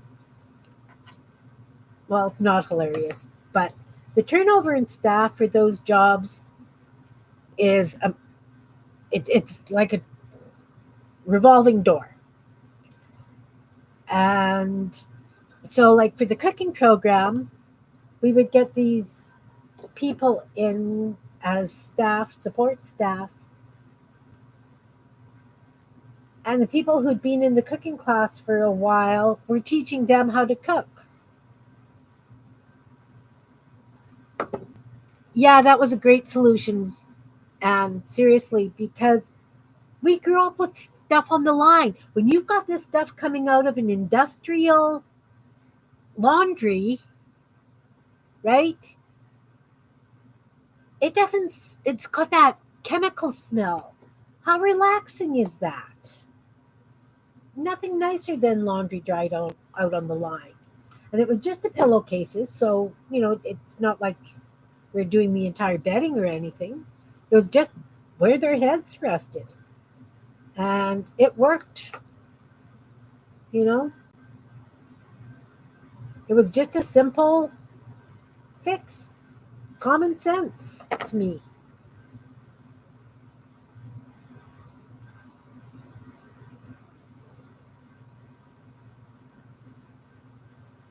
Is it because he's bored, Joni? And the other thing too is you can't correct them, right? If they're remembering something that happened, because their memories are usually from around when they were 40 years old, 30 to 40 years old. So they'll talk about a friend that they had. You can't bring them back and tell them it's 2023. You have to live in their moment. So ask them about that friend. Or, I mean, one day, I had this guy losing his mind because they wouldn't check his oil, and his car was sitting there and they wouldn't check his oil. He was at the gas station and he was just really, really upset. So, you know, they did. Everybody was just kind of giving him a wide berth. So I went up to him and I said, "Okay, I've checked your oil. You're down a quart. I've washed your windshield. All those dead bugs are off it. I'm putting a quart of oil in. Is that okay?" And he said, "Certainly." Put the quart of oil in his imaginary car, or the one that he perceived was the nursing desk, and he calmed down right away. Yeah, Joni, they don't sometimes.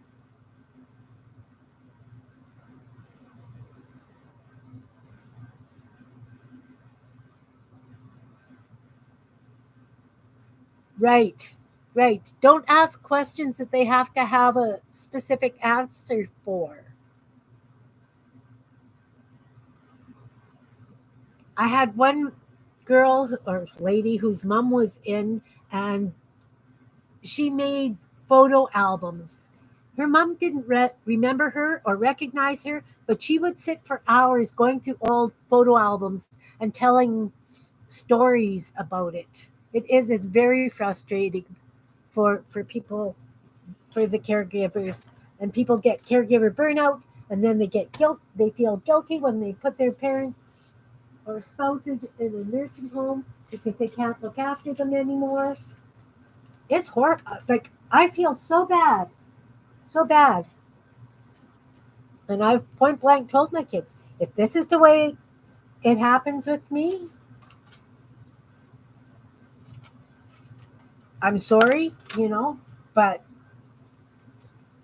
do what you need to do.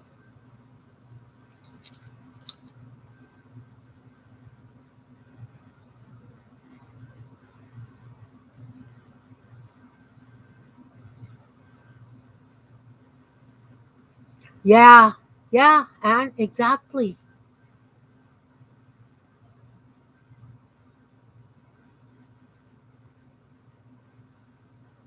Yeah, exactly. If that's how they're happy, let them be happy. I had one lady that, heaven help us, she always had change. I don't know where she got her change from. So she would use a payphone and phone the police. And she would tell the police that she's she's screaming. She's upstairs. Dad chopped her fingers off with an axe. And so the police would come and we would have to de escalate this poor woman. She was suffering PTSD so bad, and she didn't suffer it before she had the dementia. But oh my goodness. So I got her to the point where I could make her a cup of tea. It was the comfort tea. So it smelled like cloves and oranges and that kind of thing. And I would just repeat over and over, you're safe, your sister's safe, have some tea. All is looked after. And it got to the point where all she would have to do is smell that and she would start calming down. Now, if that person is just a number in a nursing home, would that have happened? Yeah, different ages do tell a lot about their lives. Yeah, yeah. It's okay. Off my soapbox. Let's talk happy things. Let's do another draw.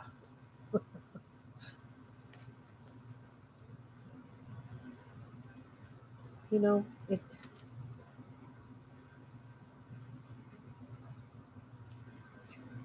the Alzheimer's Society here has a book. It's called All About Me, and it's free. And so you fill in all this stuff while you're still cognitively able. And that way, nursing staff know family names, things that you've experienced in your life, and stuff. It's a wonderful book. I don't know if your society has it there, but it's definitely something to look into. Okay, 1907. Is anybody else playing? Who else is here?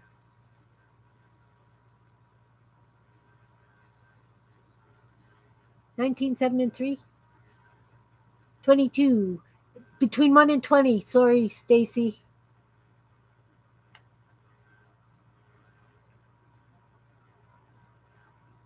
You did win once already. Yeah.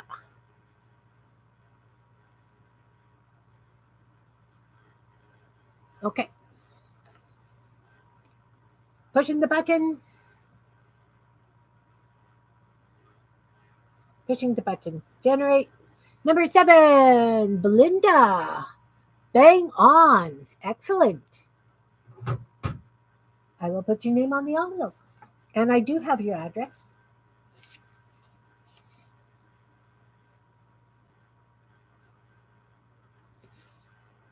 All right. I can't guarantee that they are going to go out on Tuesday because I'm still making stuff for them. I do have stuff to go in them.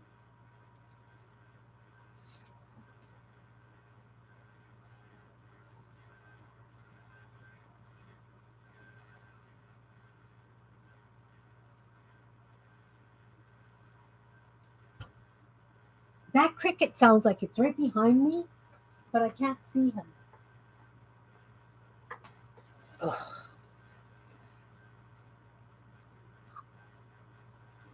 Yeah, I have a cricket chirping behind me somewhere here in my basement.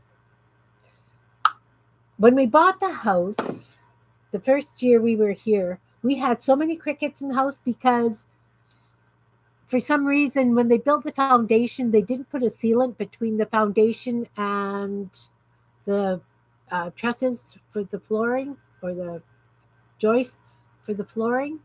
So there was a big gap. And my husband has filled it in twice with expandable foam. And I'm wondering if it needs to be done again.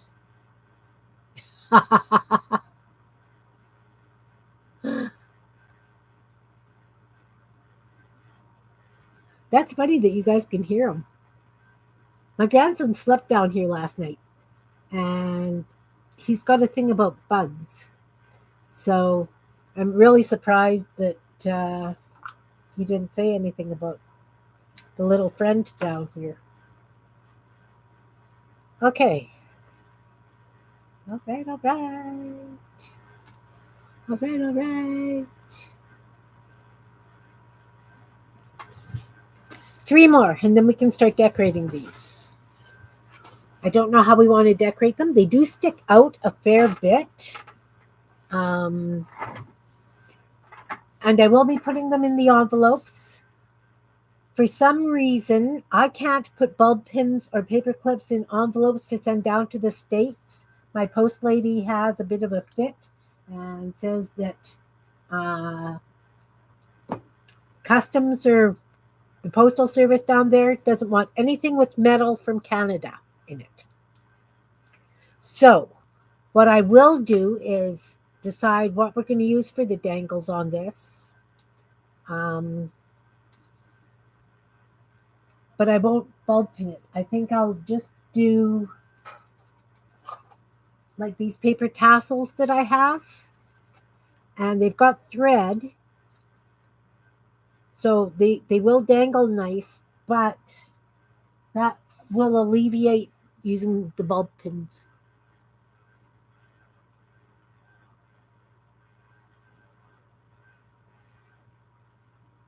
Yeah, I'll just sew it, like just use the thread.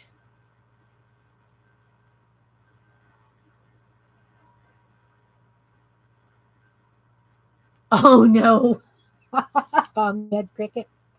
Well, I have killed three down here in the past couple of days, so that's how I know that we need to. But the thing too is that we've got the basement drywalled now,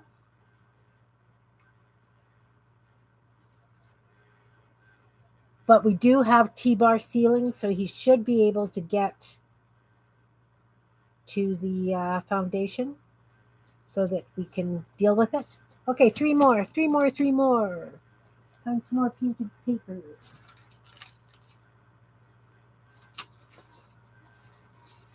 Get a lot of purples lately. Lots of purples. And pinks. Want something different. Time for something completely different, guys. What have I got? What have I got? I got that ugly green. What's something different? No, not that one. No.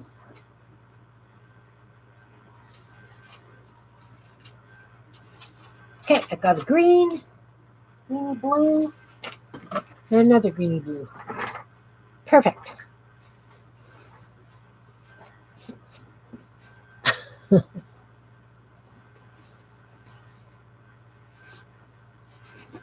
Oh no.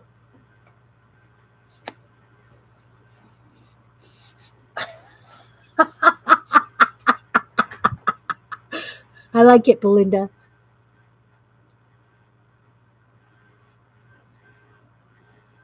Yeah. Do you guys have zombie crickets there? Do you get zombie crickets?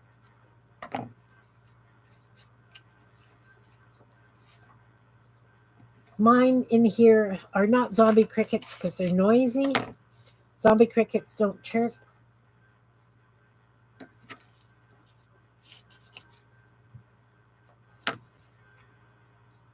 Yeah, Taiwanese is my second language too. Well, no, no, no. Trucker is my second language. Taiwanese would be my third. I guess it would be trucker or sailor.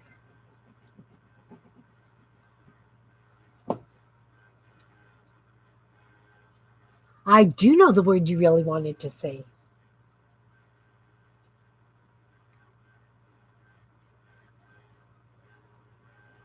I do, I do. A zombie cricket, they get this. It's called a horsehair worm, and they're about this long. And it's like a horsehair, like that coarse. Oh, sorry. Is this going to bother people?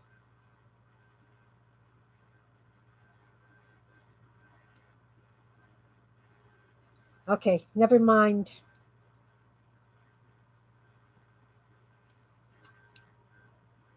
Never mind. Sorry, guys. Forgot. People have creepy crawlies about bugs.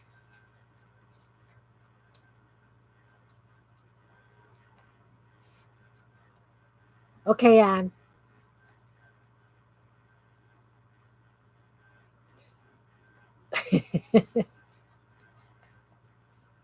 Anyway, they get these worms. It's a parasite,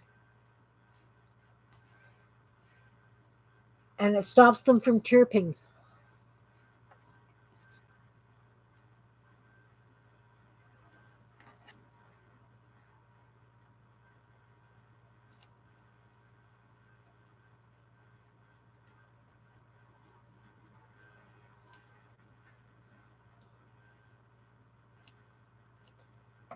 Here's my science fact for the day.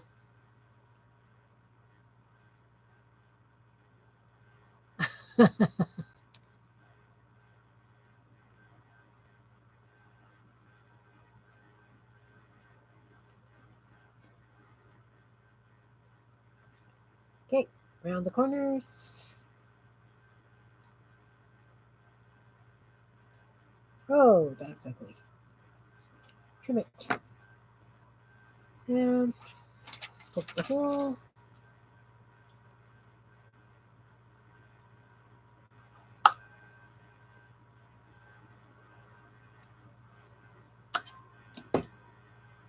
Yeah, those are big flying, like almost like cockroaches, aren't they, Joni?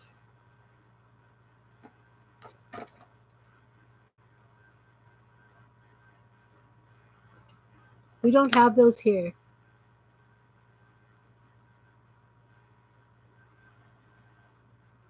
If you don't normally get crickets in your house, it's not a problem. I mean, they're not. Crickets are just.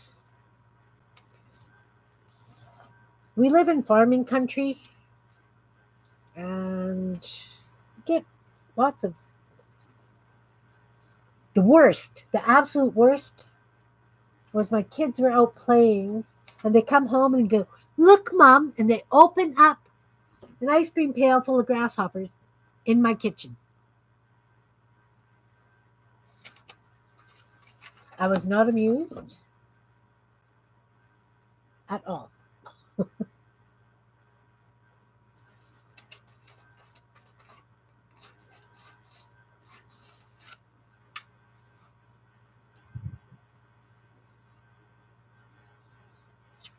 Yeah. Are they noisier than crickets, Joni?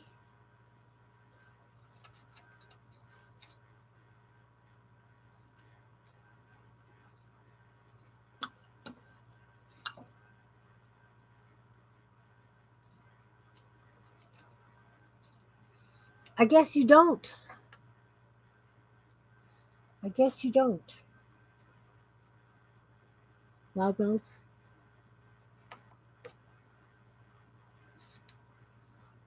Oh, a constant buzz?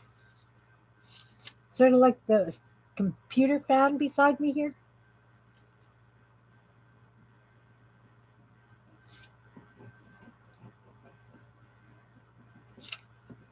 Sort of like, sort of like.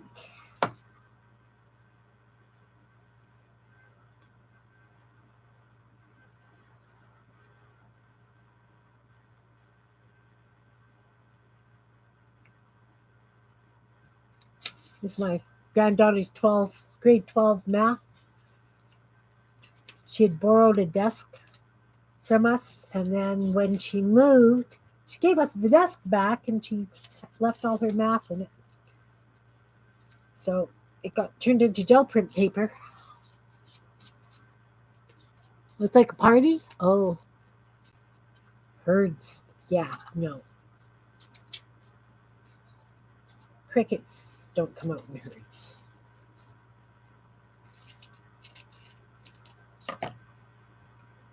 They're just annoying, noisy little things.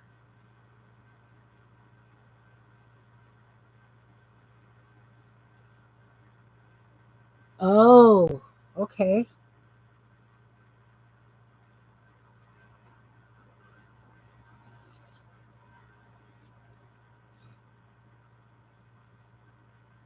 So it's like a mass exodus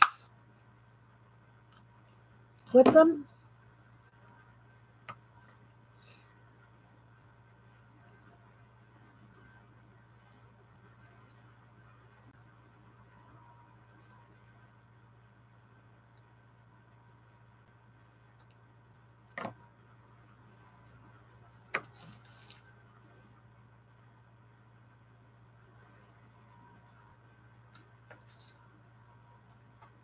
I have to admit, I love my garden. I do love my garden. You know what? I'm just going to do this one and that too because it's here and it's the last one. It's time to decorate these things.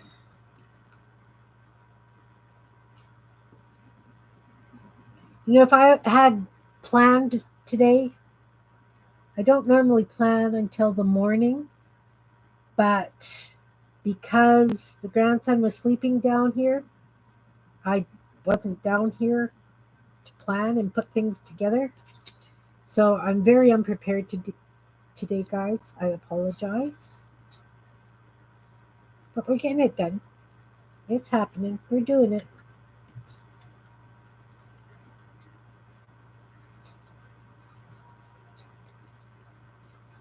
Oh,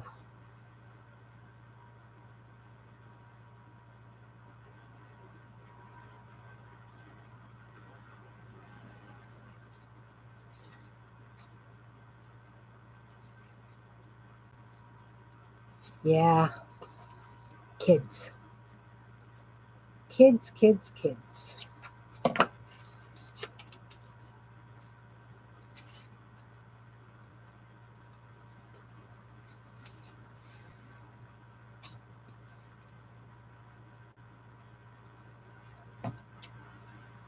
He's good at sticking to things. Oh.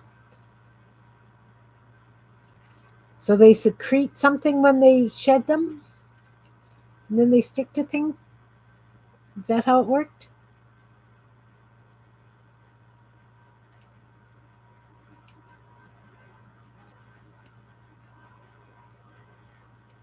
Well, we've gone from sad stuff to creepy crawly stuff. We're just all over the place here today, guys.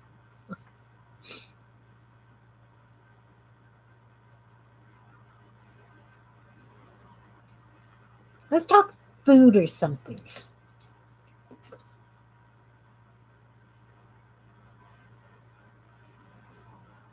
I made a batch of enchilada sauce yesterday.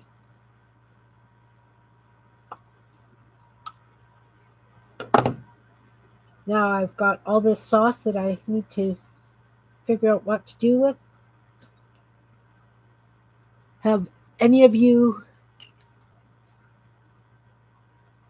yeah, all in one live. Oh, the claws grab onto jumps. Okay. Barbed feet. Okay. Enchiladas. Well, I wasn't making enchiladas. I was making quesadillas. But I usually make uh, taco sauce, and the acid and the amount of spice. One of the grandson is having stomach issues. Normally he would eat it with the taco sauce, but I wanted something a little milder, so I made the enchilada sauce so he could have that. So now I've got all this enchilada sauce. Yeah, mosquitoes are bad. So I've got this like 4 cups of enchilada sauce, and I could freeze it, but I'm just wondering if there's something else I could use it in. Ron doesn't like it because of the cumin. Yeah, mosquitoes bite big time. I think it's our provincial bird. We haven't had much rain, so we don't really have too bad a mosquito problem right now. Why is that cricket again? Just making sure that these are going to open up so that they will stick on the pages.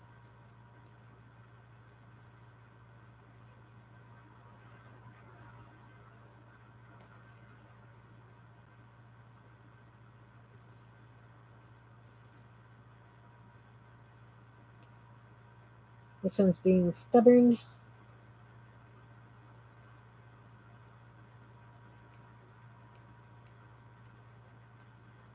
There we go. There we go. Okay, so now how do we want to decorate these? I'm going to use those paper dangle things. And they're in various lengths. And I've done them so that they're double-sided, right? So that when you put them on a page,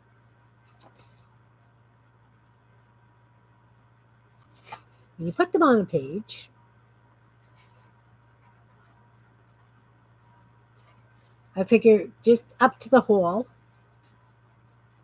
right? So that you've got the hole, and then you put the dangle on.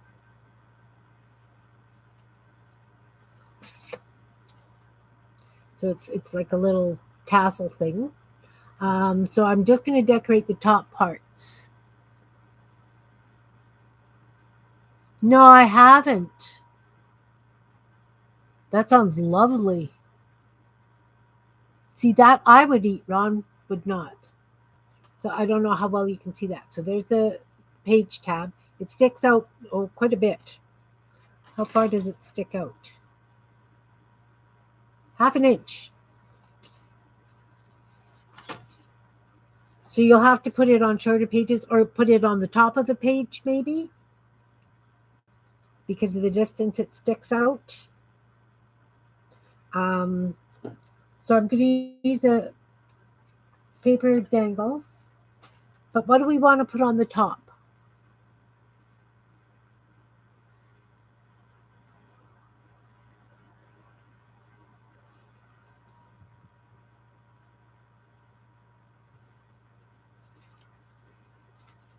Ideas, ideas.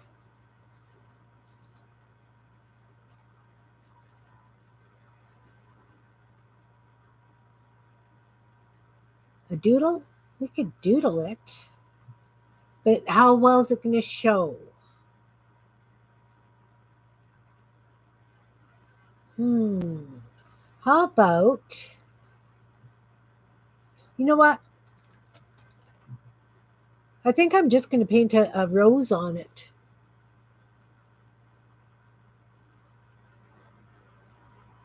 Oh, the little books could be cute. But how about if I just paint a rose on it?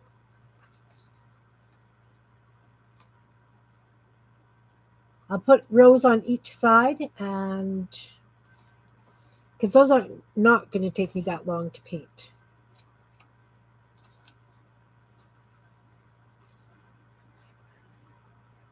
Okay, rose it is.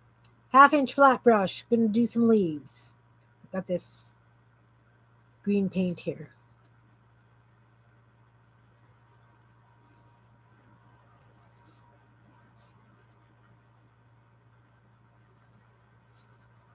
Okay, I'm just doing quickie leaves.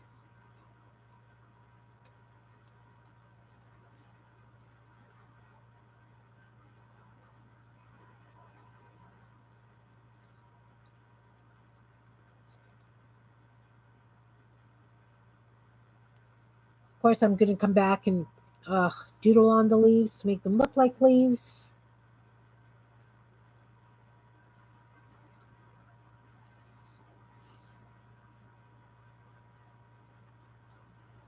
I need something that I know how to do. That way I can do it faster and simpler. Does that make sense? Yeah, and flowers too are more usable than like the fish corners.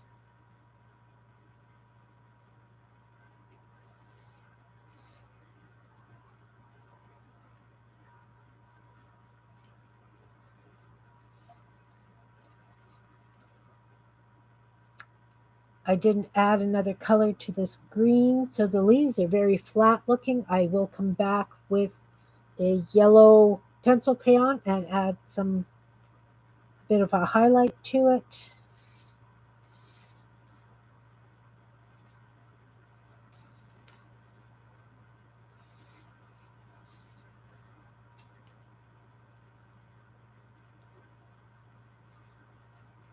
Oh, see? Painting goes so much faster than gluing down little bits. So while we're waiting for that paint to dry, let's do a draw.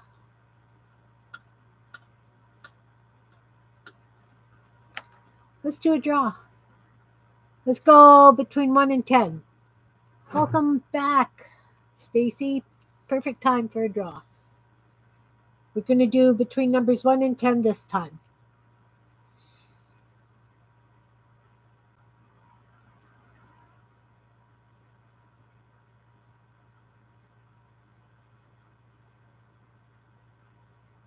Is it just the two of you here?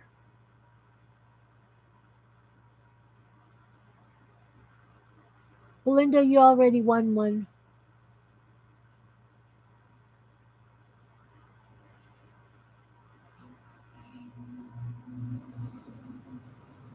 Yeah. Well, you know what? Guys, just send me your addresses. Marty, Stacy, send me your addresses. I'm just going to do this because I had a stack of envelopes and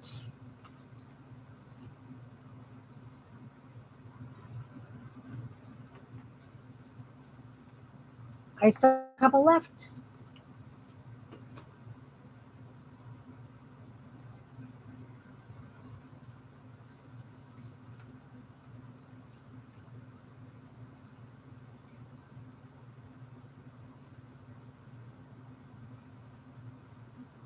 There. I still have two envelopes left.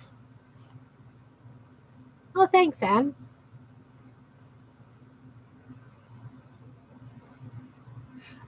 If you could, we're friends on Facebook. Send it in Messenger.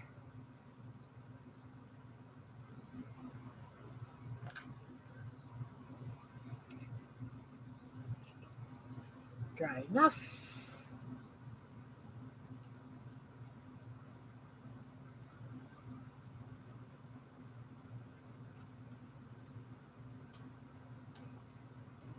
No, thank you. Thank you guys for supporting me. Thank you for being here.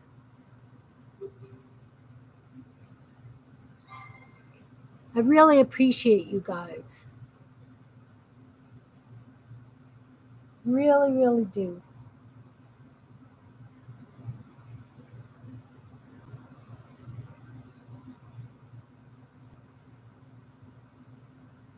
Some of these aren't quite dry, so I'll be careful about where I put them down.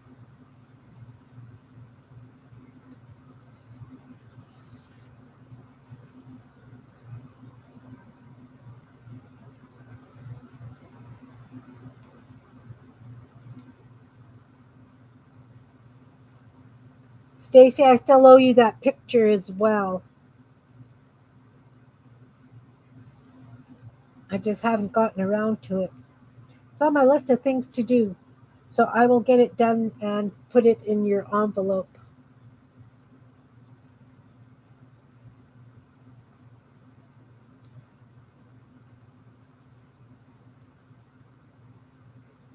Well, thank you, Belinda.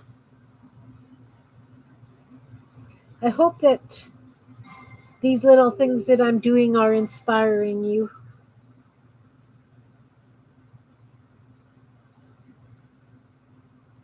Little things to do when you've got time. Mass make, put them in your stash, pull them out when you need them.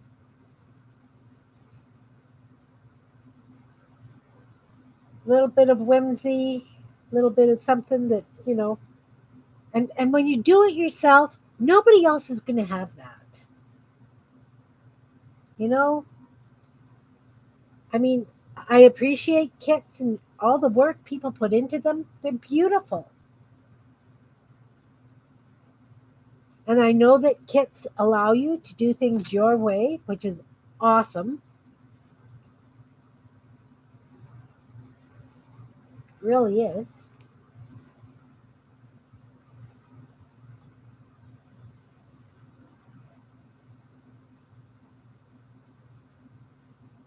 Oh, you made a gonk today. Nice. Are you going to send me a picture? I always love to see what you've made. Belinda doesn't send her pictures out there. She will send them to me in private.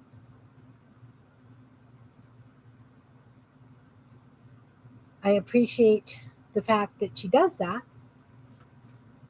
What color roses, guys? What color roses? Do we want to do red? I don't know if the red's going to show on all these or not. And I think I want a smaller flat brush to do them. I think I want a 1/4 inch flat. A gonk is a gnome. So, pink roses? I could do pink roses.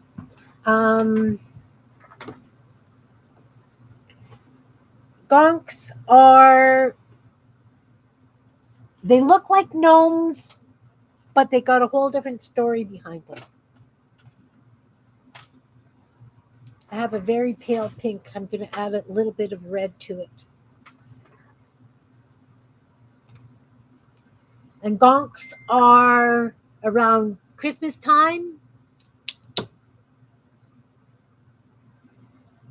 Gnomes are gardens, and gonks are, can't remember. But there's a definite difference in the mythology between them.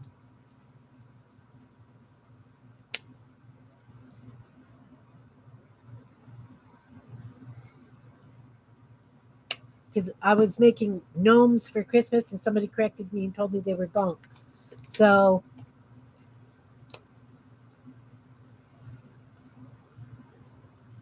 gnomes are in the garden and gonks are in the house, I think it is.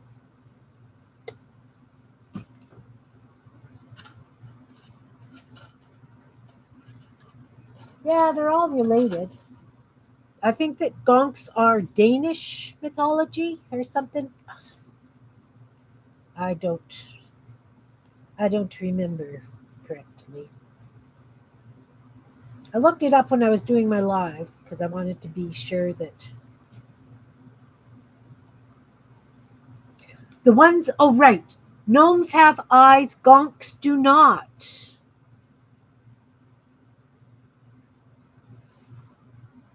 That's the other thing when they're doing gonks. Those little hairy gnomes people are calling gnomes are actually gonks because they don't have eyes. That's it. Okay, we got pink. Yeah, Scandinavian Nordic. I'm going to use some white because we always double dip the brush. In fact, I'm going to put some red down too. We might triple dip these.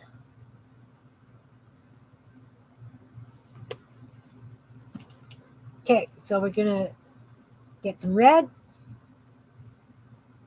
white on one tip, and pink on the other. So the white is going to go on the outsides.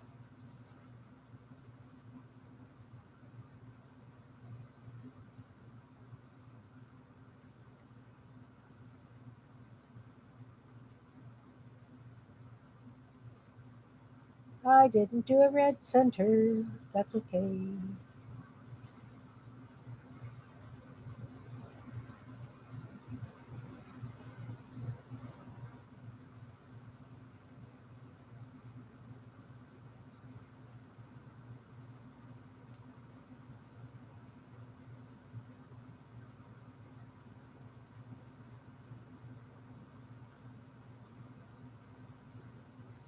That's not a very nice looking rose.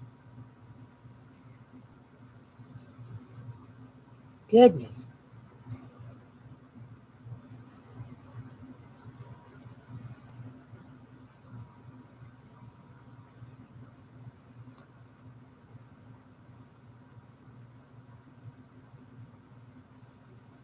Okay, got one rose. Hey, Janet, welcome, welcome. How are you?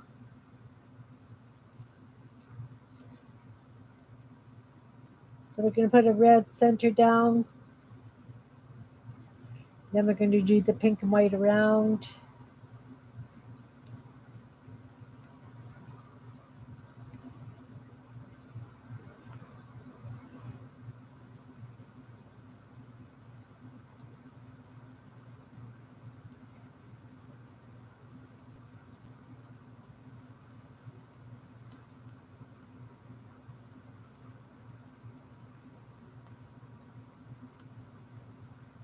Pink is very pale.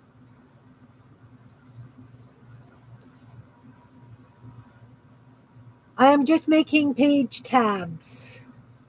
Janet, I'm going to do all the red centers first. That way I'm not going to have red. And I'm mass producing.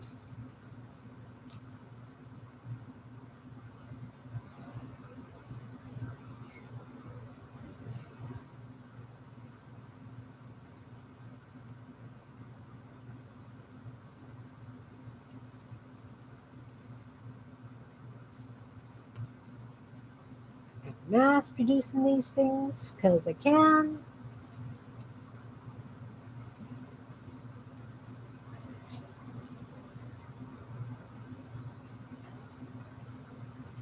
Some of these leaves aren't even showing on them. Okay, so now I'm going to do the pink and white, and we're going to do the roses. That's better. That's better.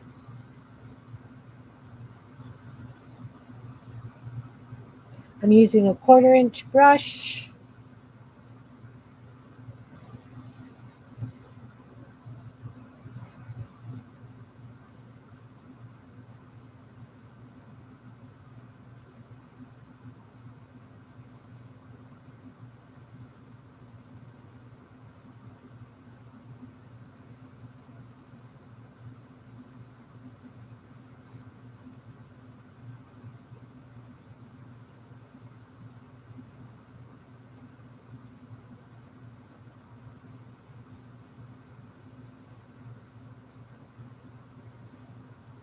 So, Janet, I'm celebrating my 200 subscribers today.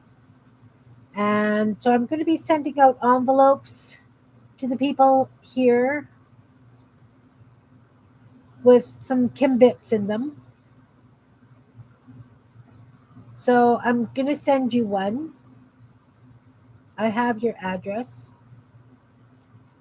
because we just did a swap.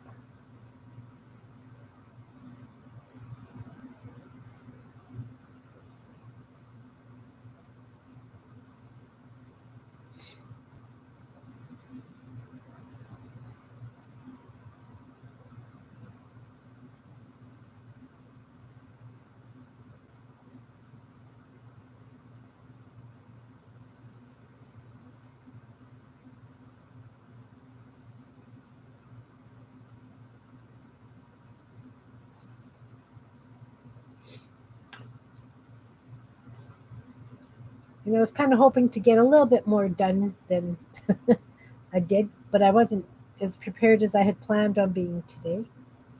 That's okay.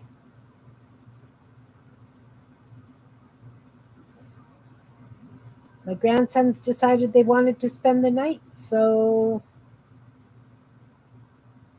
I'll spend as much time with them as I can because they're teenagers. And pretty soon they're not going to want to be here for the night anymore.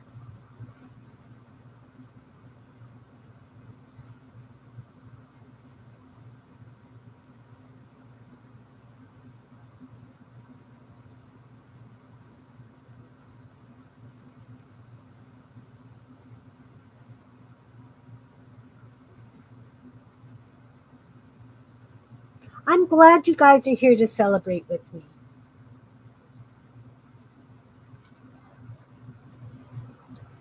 We've been going for 2.5 hours already.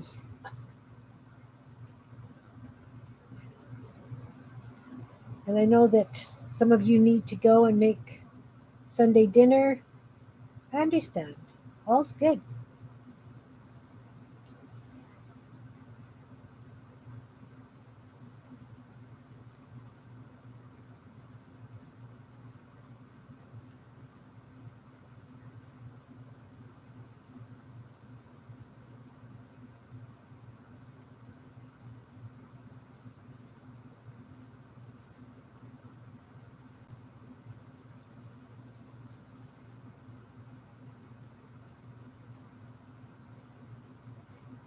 That pale pink is really hard to. There we go. It's always fine at Kim's house.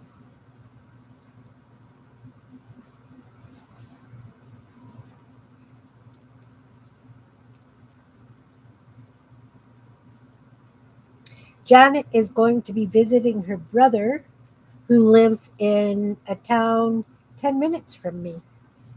So I'm hoping that when she visits, we can get together and meet in person.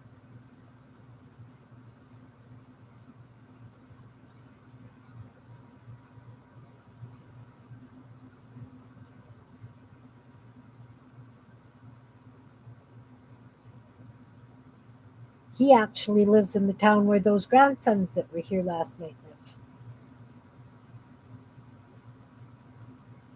So I think that's very cool.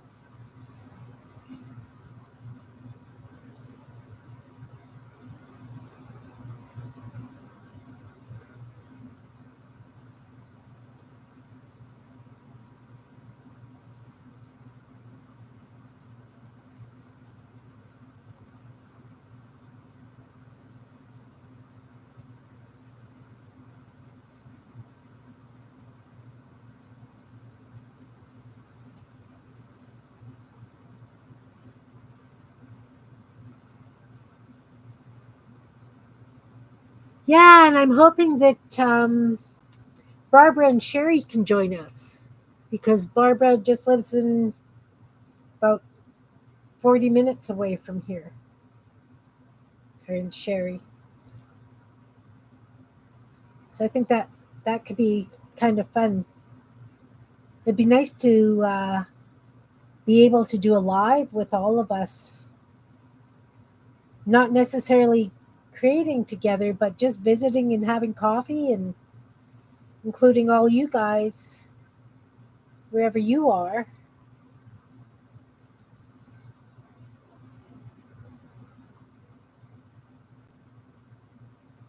I think that would be a blast.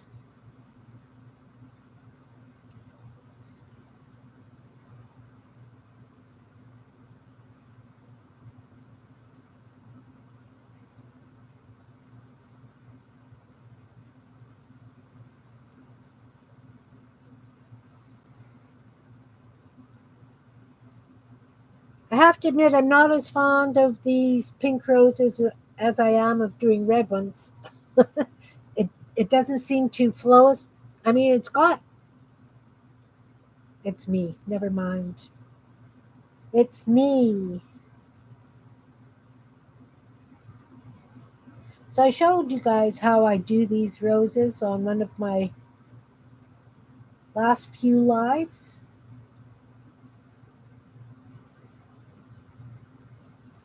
Correct? Did I? I think I did. Belinda, you would know. Did I do these roses on one of my lives recently?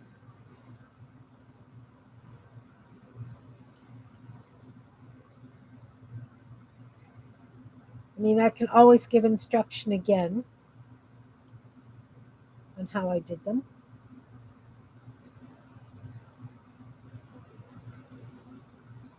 Roses and tulips. Okay. And the leaves. Okay. So, in one of my recent past lives, if you guys didn't see how I did these, you can always check it out.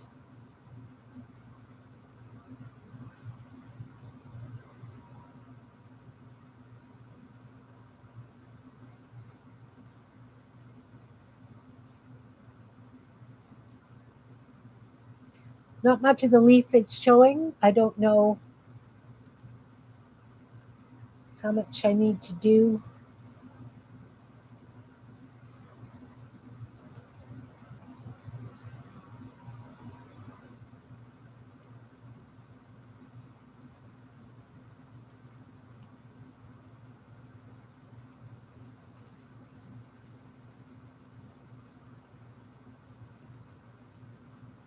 I need to find the sweet spot for this camera.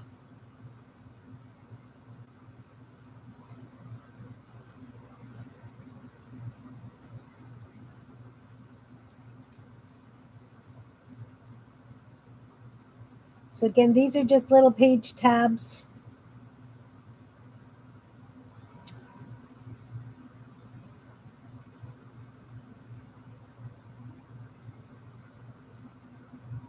And there'll be one in each of these envelopes going out.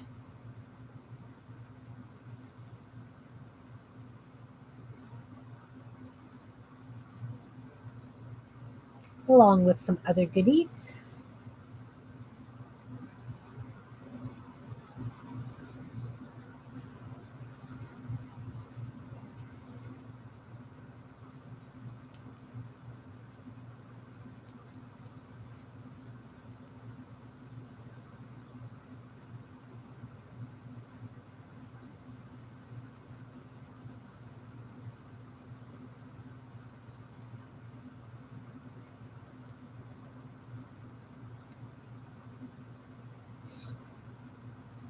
So do you guys have any plans for the rest of the weekend, Janet?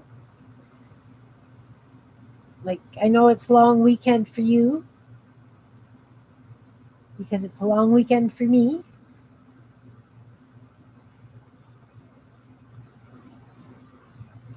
And I know it's not a long weekend for our southern friends.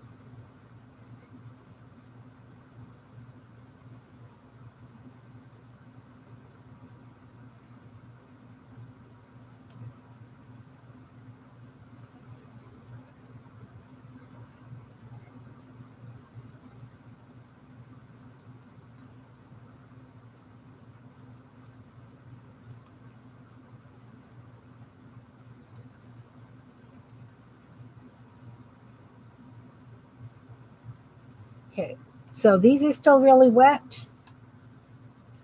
So I can't necessarily flip them just yet. So look at this, I'm making a big mess.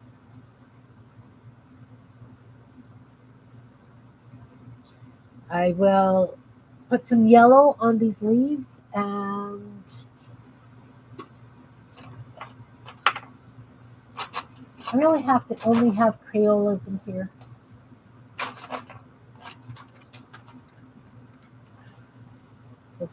We'll see if this one works. Yeah, we got it. We got it. Just adding a little bit of yellow to highlight the leaves because they were just a flat green and kind of ugly. And then I'll come in with that black gel pen that I really liked until I found that it wasn't solid, like that it ran.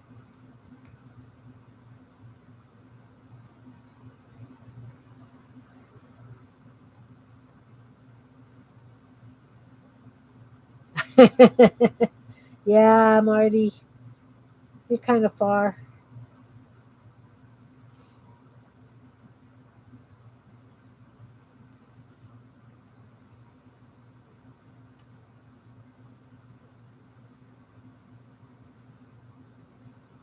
Yeah, I think our next one's Labor Day too. This is just a made up holiday. It's just a civic holiday.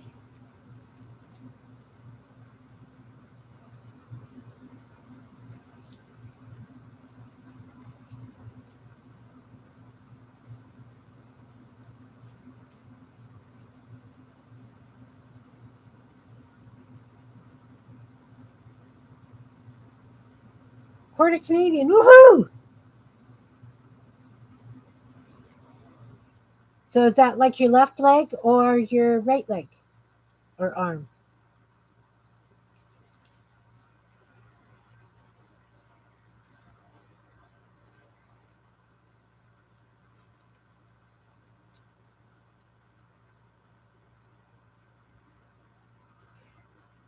So it used to be way back when that we could have dual citizenship with the States and Canada.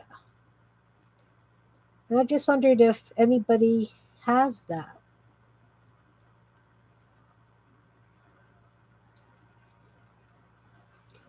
Okay, so I just added some lines and the yellow to the leaves. I don't know how well it shows, but it really adds a difference.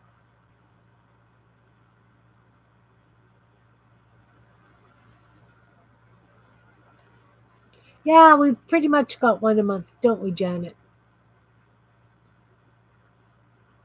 Thank you, Marty.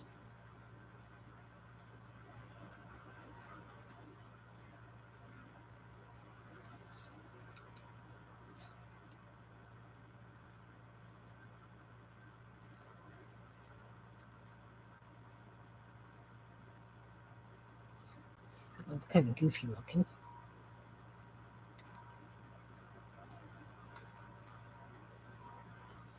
So these were just the tabs from the top of my paint chips, and I covered them in painty paper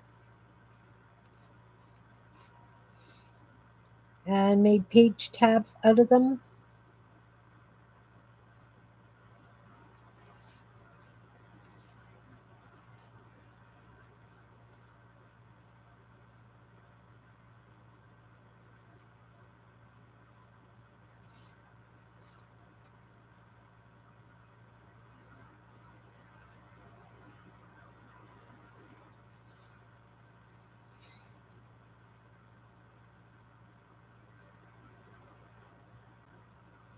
That's weird.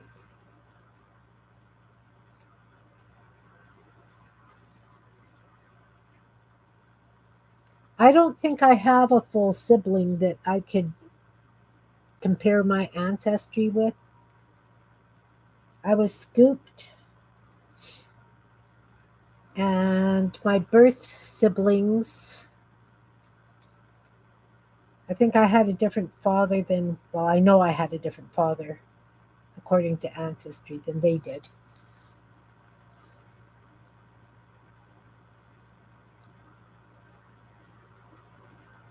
But I don't know that any of them have done ancestry either, you know? Well, one sister did, but um, what? We didn't have the same father.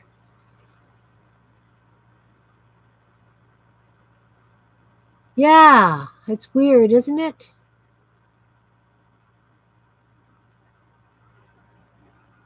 Oh, you're talking to me, Marty? I was scooped. I was one of those native kids that was removed from their families because they said that my mother had too many children. So they removed me at birth. Yeah, scooped.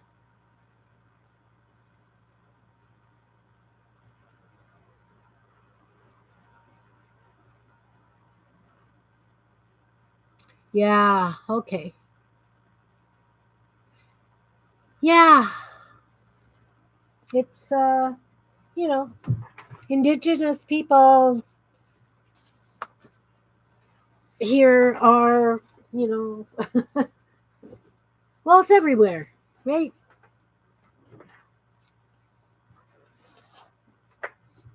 Oh, thanks, Belinda. I have found my birth family. I didn't find them until after my birth mother had passed. So, but I do have four siblings from her, and I have an adopted sister from the family that adopted me.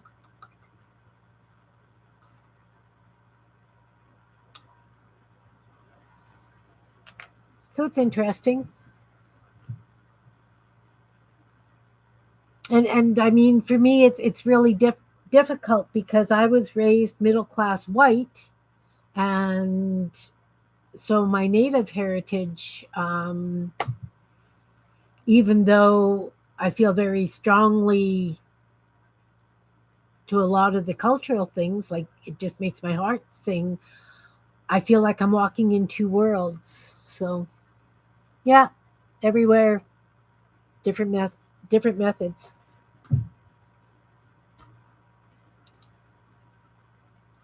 But yes, okay. So I am going to do this on the other side now. As soon as I am sure that these are dry, because I'm going to be smushing them around, and I don't want to muck the flowers up too much. But I think they're going to be very pretty. Like if you've got them on a page. And again, you glue both sides down. So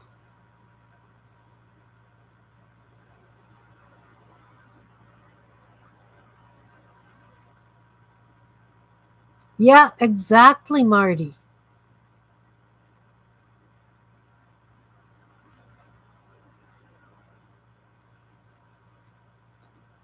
So these are page tabs. I think they're going to be very pretty when they're done. Interesting, anyway.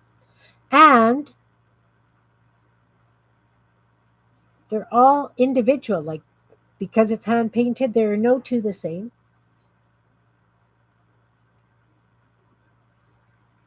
Okay, I'm looking for ones that are pretty much dry, no shiny spots. Okay, then I can flip it and do this side. Small brush.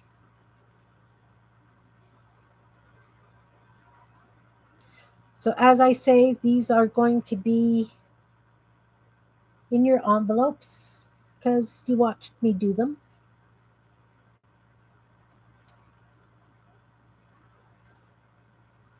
Again, doing the red centers.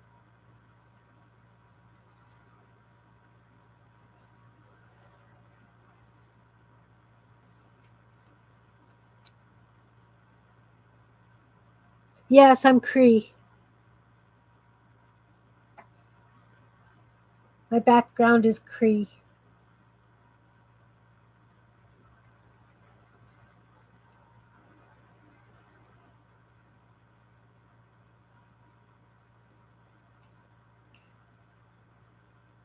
But because I had a white father, I am Métis.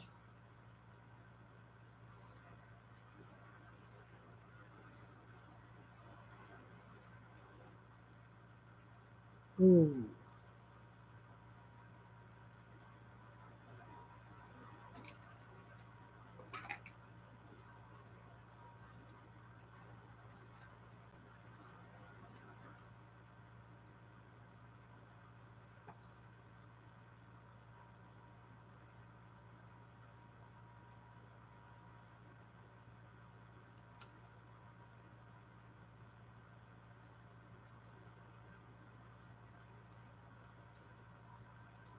Oh, cool, Marty. And where is that tribe located?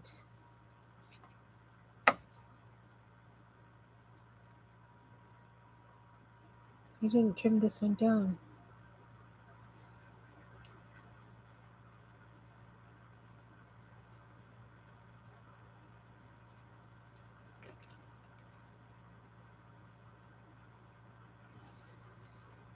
Yeah, First Nations. Yeah.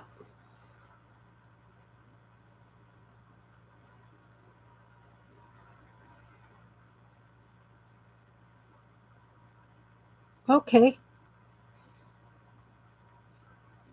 Most indigenous people traveled. They followed the buffalo. They followed the game, right?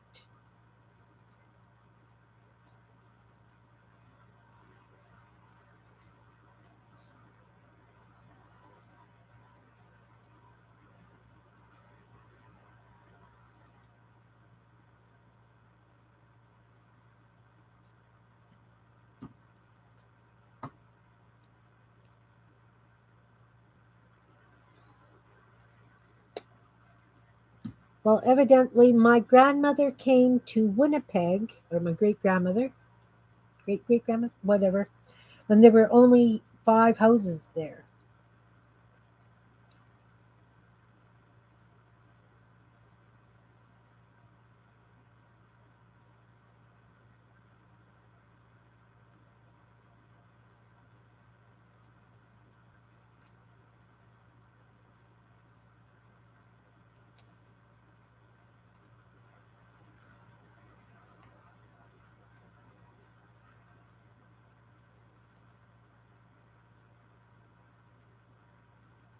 All right, we're on the second side, guys.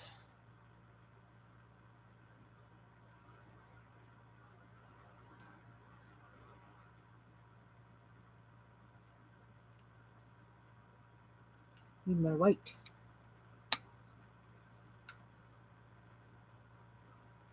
Well, my native name is Brightwater Woman.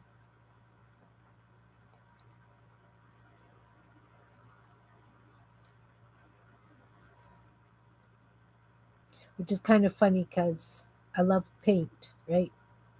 Paint was always my first love until I started doing all these little bits of collage stuff.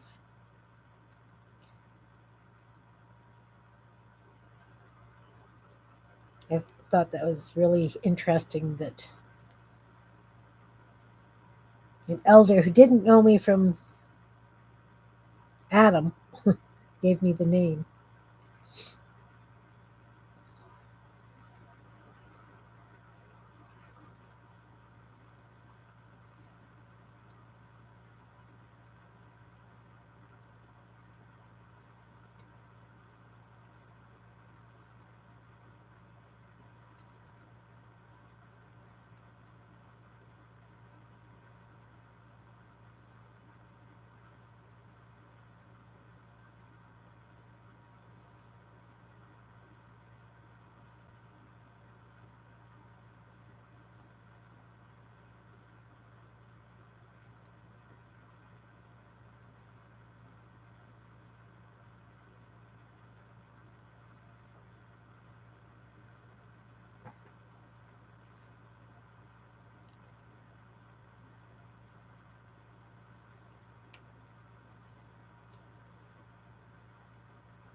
But I think all races have been through trauma and genocides.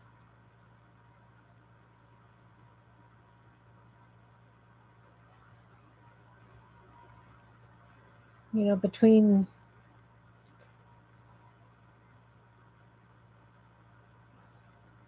all the explorers and you know everything. I don't think any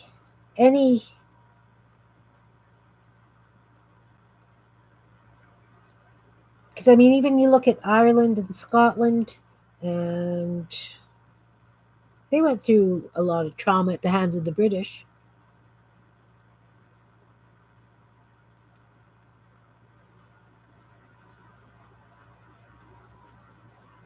Okay,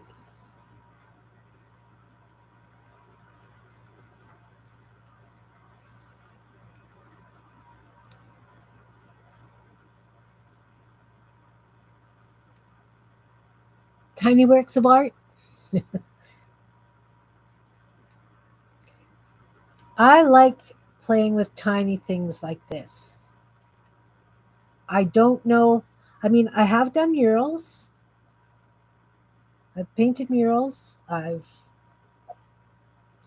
painted large canvases and things. But this is what gives me a lot of joy. These little, oh, I just put my hand in this rose. I have a rose tattoo, guys. Exactly, and I don't think so either. I had a wonderful life with my parents. I really did.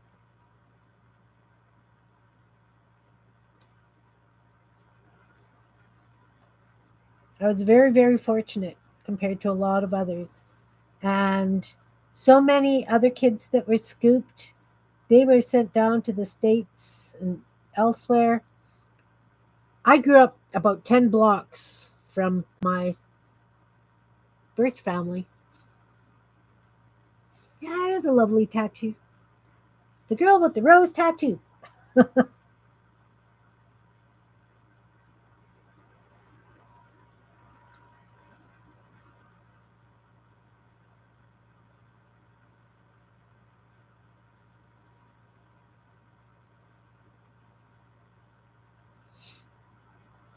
But yeah, no, seriously, so many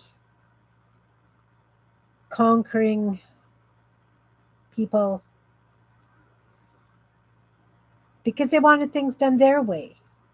And here comes my soapbox again, guys. Um, you think about the nomadic tribes following the herds,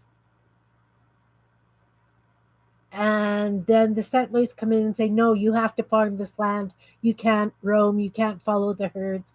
And, look at Africa.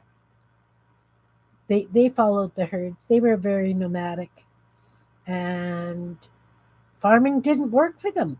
It's not what they knew. And that caused a lot of devastation and poverty. Well, that's my take on it anyway. Okay, let's go back to happy stuff. This is a celebration day.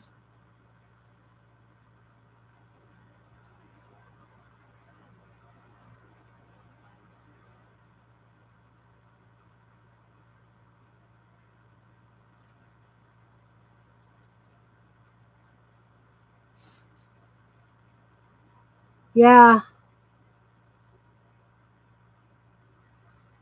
I was 7 months old. They removed me right at birth, and they didn't know what to do with me, so they kept me in the hospital until I was just under 6 months old, and then I was fostered out.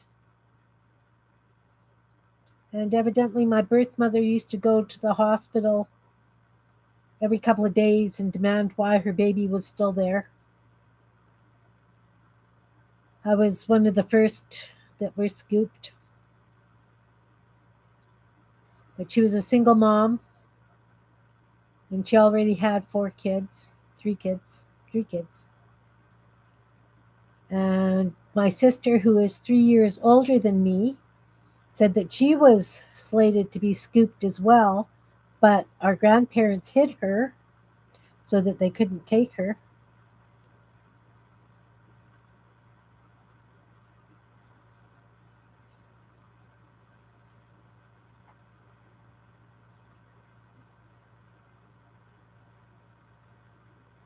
Yeah, well, these ones won't wipe off. That one will.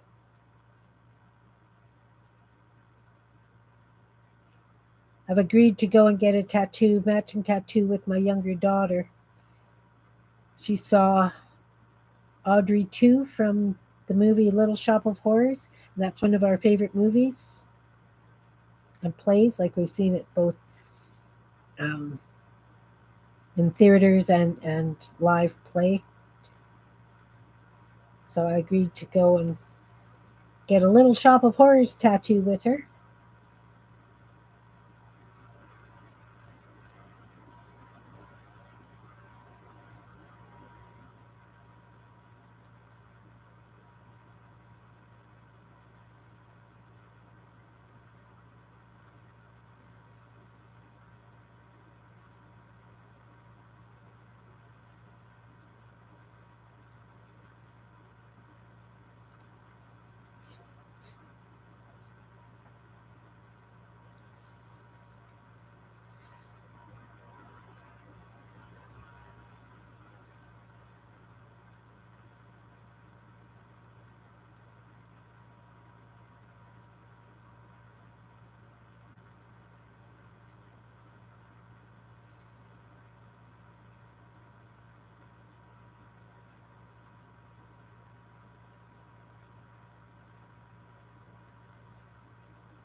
Yeah, feed me, Seymour. Yes, exactly.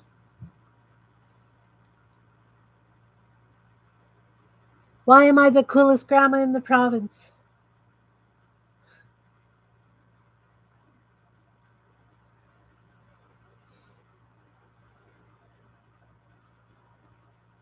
Because we're going for matching tattoos.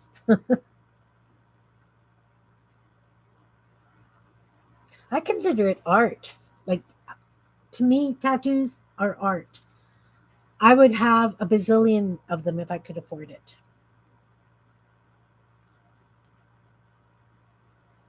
Sherry, hun, you weren't here when I said that I'm just sending out envelopes to everybody. Can you please message me your address so that I can send you an envelope, please?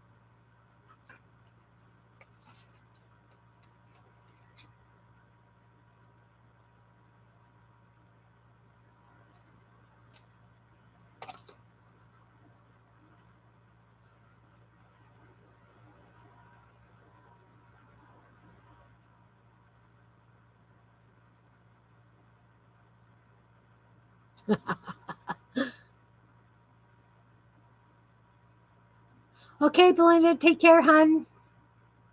talk to you soon. Well, thanks, Anne. I don't know.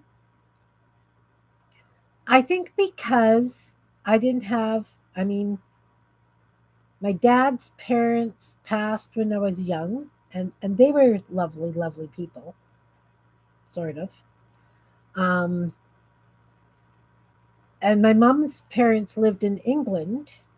Poor British lady adopted some wild little native child, literally. Um, so I didn't have grandparents, and I always wanted to be the kind of grandma that my friends had, the ones with the cookies and the cozy laps to sit on and the blankies, and you know what I mean. So I was determined that that's the kind of grandmother I would be. Yeah, my whole family has tats except the two youngest grandsons, and they already have theirs planned out for what they want to get,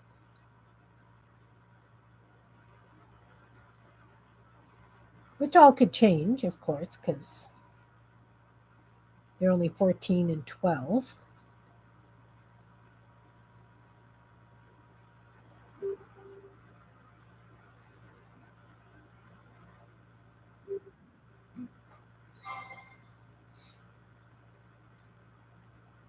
So I'm sure that they will change their minds as to what they want as they grow. And I mean, they definitely have their own personalities now, but I'd like to see how they evolve,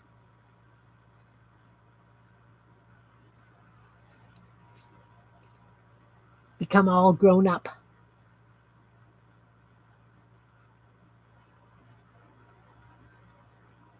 An ankle chicken? That would be cool.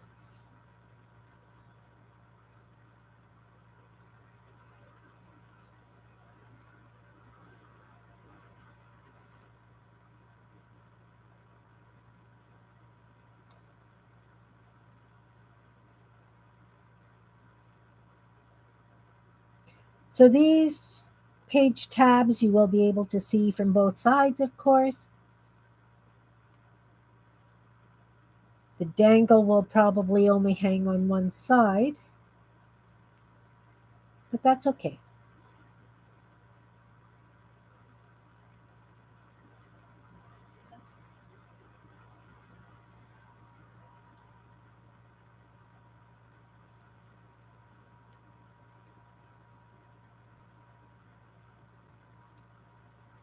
Now I have to fix this one that I mucked up with my hand.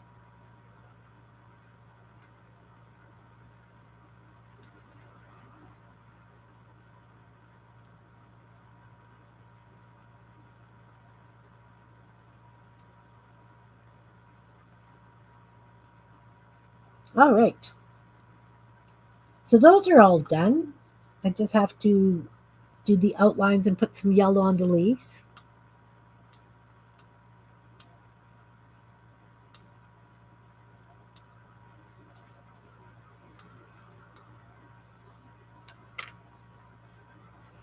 Yeah, that was my decision too. Like, where the heck am I going to get Audrey put? Probably on an arm because it's not too saggy yet.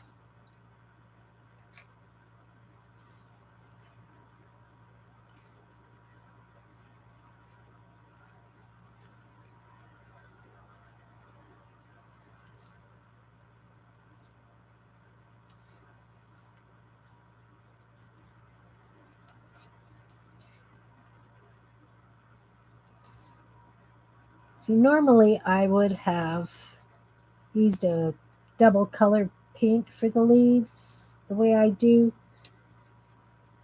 but it didn't happen this time around.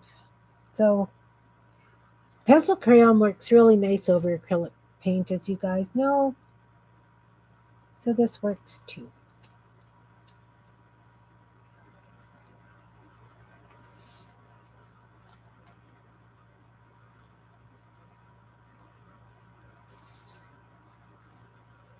Age spots, yeah, that too.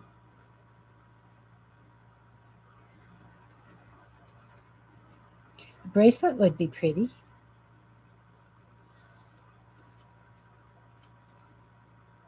My thing is that I'd want to change it all the time, or I'd want to add to it all the time.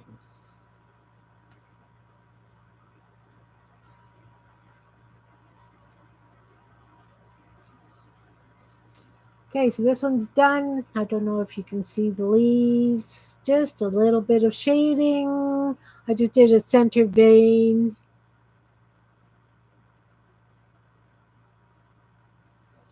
That's kind of the way I look at it too, Marty.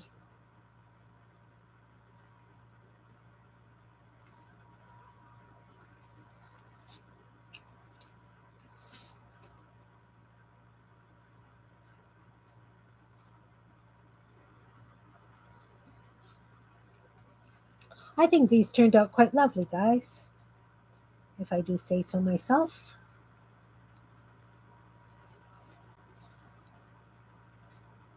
I hope you're going to like them.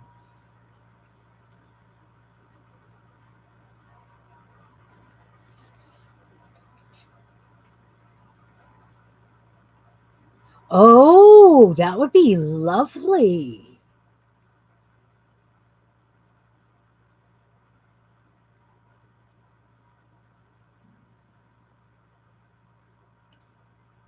I have a huge charm bracelet.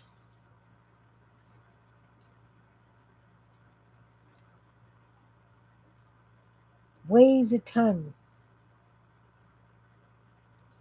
This needs just a little bit of glue under here.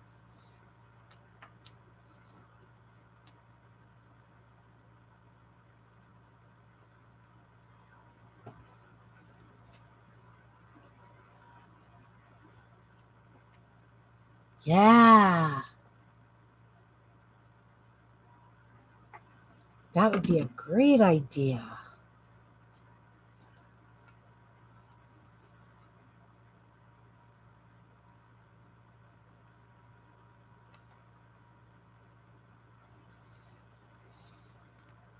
My daughter's found a tattoo artist that does nice little tattoos, reasonably priced, and does beautiful work. So we had agreed that we were all going to go and get like little tattoos together. Maybe I will invest in a charm bracelet tattoo and do that. Yay! So we've got page tabs and corner tucks for you guys. Little fish corner tucks. Fish and flowers.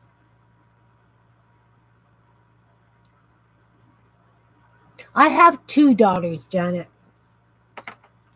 And the deal is that when I pass, they have to take turns choosing the jewelry. But I think the charm bracelet definitely has to get broken up beforehand because whoever gets that, it's a big piece of jewelry. My mom had a gold charm bracelet, and for their 25th wedding anniversary, my dad got her a pair of gold handcuffs for it. He thought it was funny. She was not amused.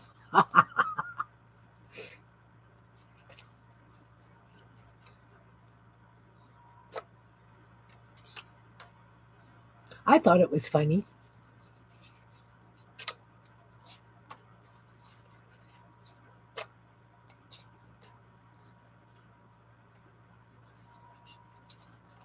I really like these oranges. I really have to find something fun to do with them.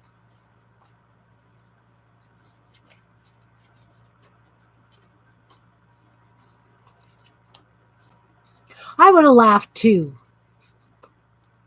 But like I said, my poor mom was British and quite proper. Let's say proper. And she got saddled with me as a wild child. Evidently, as a baby, everybody kept chasing after, going, saying, "Excuse me, your kid threw a shoe," like a horse. Hated wearing shoes, and to this day, I still.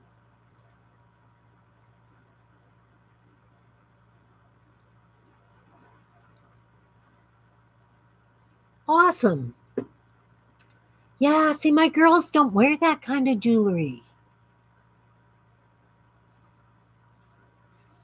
Because we've had this discussion. It's like, I'm thinking maybe I'm just going to take it and sell it for the gold and give them the money. I mean, there are a few pieces that they do definitely want, like my engagement ring, my family ring, my wedding ring. Um, and my granddaughter has a few pieces that she would like. But the most part, um, it's old antique jewelry, like fine brooches and that kind of thing.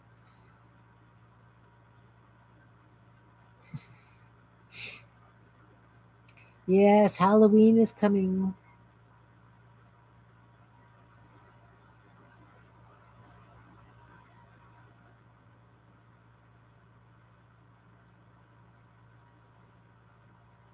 You guys hear it? The cricket's back.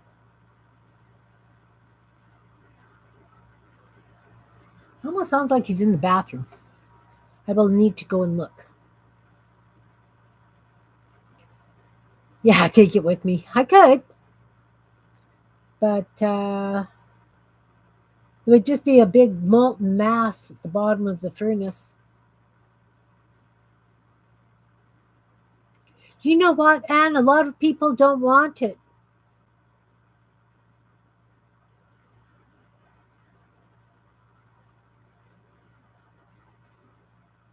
Yeah, I will think. It will. It will. It's still up in the air. Don't know what I. No plans yet. No plans yet. Yeah, Janet. See, my sister and I, when our parents went, we split everything. We were very good about it. It was, we pick up something. Do you want this? No. Do you want this? No. So into the donation pile it would go. And we did that through the whole house and the cottage. So I think it worked out really, really well with my sister and I. We had no bickering over anything. And it was mom's rule too that, the oldest chose the jewelry first and then we took turns. But with her being British, a lot of the stuff is antique British kind of jewelry. So, yeah, we split things up really nicely, my sister and I. I'm thinking that my daughters will be the same. I know that um, all my craft stuff, both of my girls are very artistic, but a lot of my craft stuff is just going to get donated.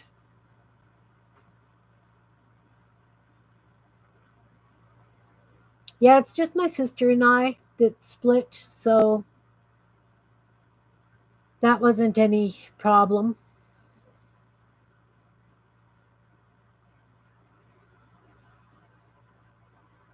Yeah. Well, guys, I have been on for 3 hours and 15 minutes. I didn't get as much accomplished as I wanted to, except for the thank you envelopes. And again, thank you guys so much for supporting me. I am so glad you're here. Oh, thanks, Kel. Welcome, welcome. I only have one granddaughter, three grandsons, one granddaughter. It's crazy. So, not sure what's going to happen.